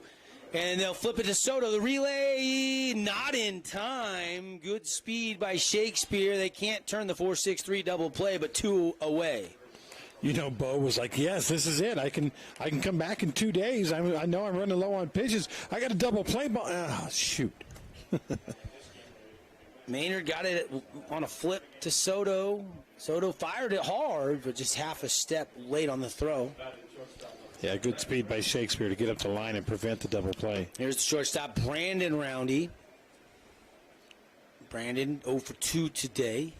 First pitch from Sampson right down to the bottom of the K zone for a called strike one.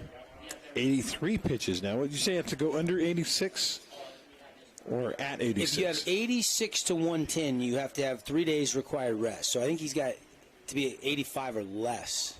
It's a wild pass pitch. Ball.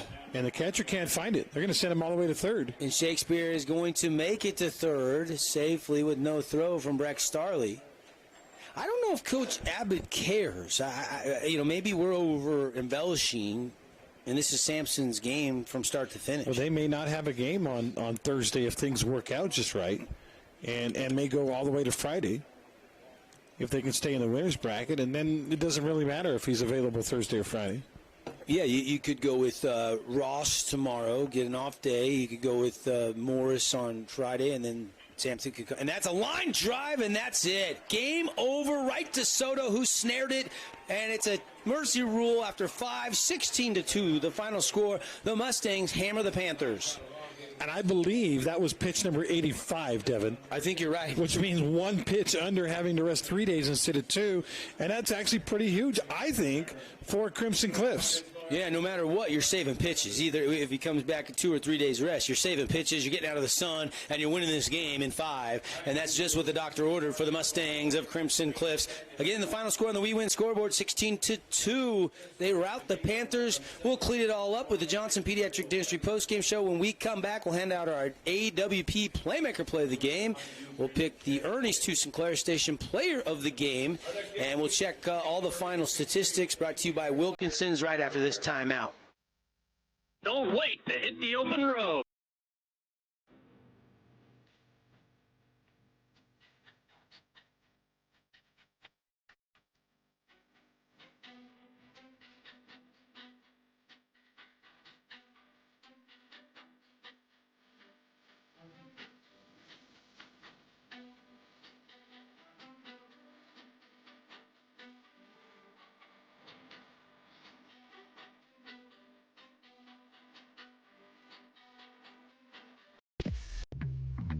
Ideal Home and Paint. Ideal has all the top quality brands like PPG, Pratt & Lambert, and Cimarron floor epoxy coatings. Ideal has that. Check out their Paint Design Center, 4096 South River Road, or call 656-0801.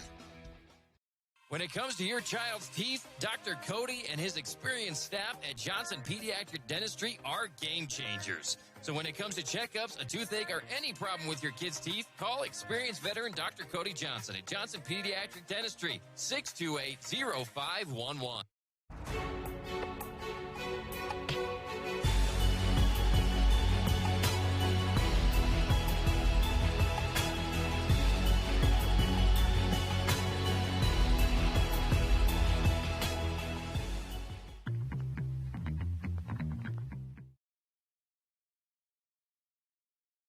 Putting on a slugfest here for the Mustangs. You make it hard to pick our Ernie's 2 Sinclair Player of the Game because I don't know how you don't pick a guy who pitched so well. Bo Sampson in 85 pitches got the job done in a 16-2 win. But yeah, you're right. 16 runs on the board. We got to find somebody. Maybe Jager Baldwin with he was good. 4 RBIs and 3 hits in the game and a walk too. So he was on all 4 times he made a plate appearance as our Ernie's 2 Sinclair Player of the Game. Candy Kutch had a huge game as well. Yeah, I mean, you look at the Wilkinson stats, Lights, Fans, Home Decor, so much more. Homeowners and the public welcome at Wilkinson's. Here, Jager 3 for 3 with 4 RBIs. Evans 2 for 4 with an RBI, 2 runs scored. 1 for 2 was Maynard with an RBI and 2 runs scored. Estridge goes 2 for 3 with an RBI and 2 runs scored. Kutch 2 for 3 with 3 RBIs and 2 runs scored. Tate Maynard goes 2 for 3 with 3 RBIs down towards the bottom line. And Logan West 1 for 3 with 2 runs scored. everybody had a hit except for Petey Soto, but he still had an RBI on a sac fly and 2 runs scored. He was very productive at the top of the order as the table setter.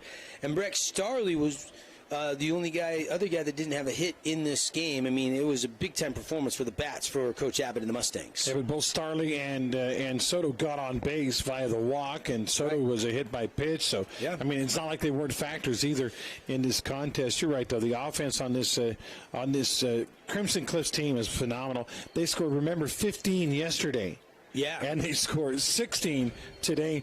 31 runs in 2 games, 2 blowout victories. Crimson Cliffs is playing some phenomenal baseball right now. And they always say it's not how good you are at the beginning of the season, it's how hot you are at the end of the season. This Mustang team is red hot. Yeah, making their presence felt, making a statement with the pitching and rattling the bats. Pitching was a little iffy yesterday. Took a combination of a couple guys to get the job done in that win over Green Canyon, but today Bo Sampson goes the distance in the victory. Only just a few hits for the Panthers. 3 hits in the game. 2 of them are from Nash Schroeder. He goes 2 for 2 with an RBI and a run scored. Yep. The other hit came from Luke Iverson on the first pitch of the game. Other than that, Bo Sampson was dealing tonight. Look at the final line on Bo Sampson. 5 innings, 85 pitches, 62% nearly were thrown for strikes.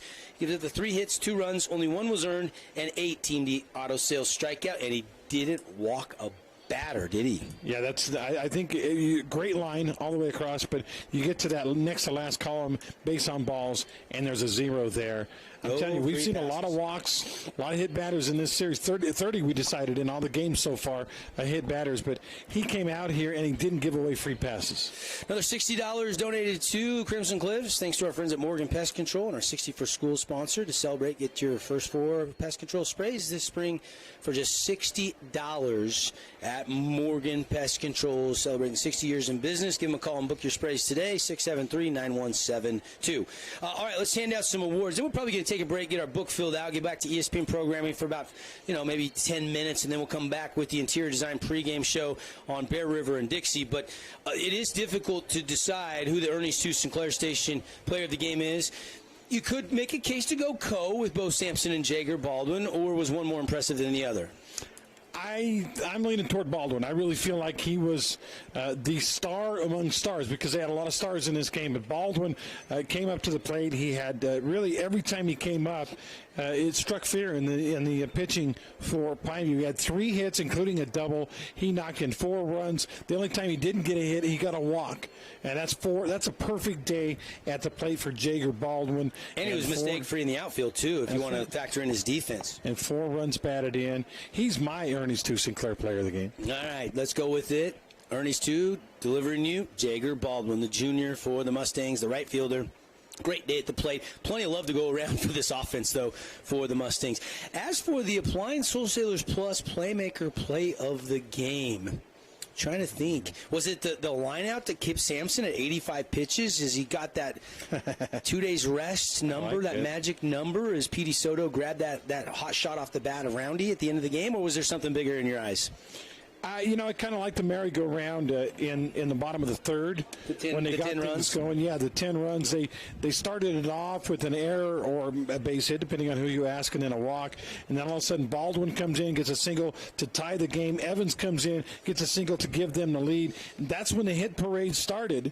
And from there on, the Crimson just cruised, run after run after run after run. And maybe the 2 RBI double by Canyon Kutch that was kind of the emphatic moment in that inning. They'd already played it 1, 2, 3, 4, 5, 4 or 5 runs. Yeah, it was 4-1 at the time. 4-1, and then Kutch kind of broke it open. Yeah, let's go with that. Canyon Kutch in that big inning. A lot of love for the offense there, but let's pick that one as our Appliance Wholesalers Plus Playmaker Play of the Game the 16-2 win for the Mustangs. You could have picked one of the 8Ks for Bo Sampson, as he was incredible, too, on the bump. And the Mustangs will move on to 7 o'clock tomorrow night. They will face the winner of the game coming up next. As for the Panthers... Set up the bracket? Yep, let's set up the bracket. The Panthers are going to have to maybe play a couple So yeah, might have to play 2 tomorrow. They play at 1:30 against Green Canyon. That is an elimination game. That means you lose, you're done. And if you win that game, guess what? It's 100 degrees. Hey, why don't you play again? They play at 7 o'clock at night if they win that game. And, they would end up playing maybe Crimson again, perhaps. So. Or Snow Canyon, if Snow Canyon is able to win tomorrow as well, right?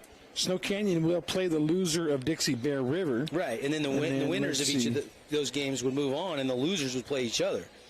So there's a possibility of Pineview and Snow Canyon both winning tomorrow and then meeting each other in the nightcap, right? Right. Yeah, we'll see. The bracket's the bracket. It'll fall how it falls, and still a long way to go till Saturday, and we crown a state champion. This has been the Johnson Pediatric Dentistry Post-Game Show. Mustangs roll. And they win it 16-2 on the We Win scoreboard. Connor back in the Findlay Subaru studio is going to send it back to ESPN programming. That's going to give us a chance to grab a drink, get our books filled out, and then we'll be back with the pregame show of Dixie Bear River here in about 10 minutes. Stay with us, everyone.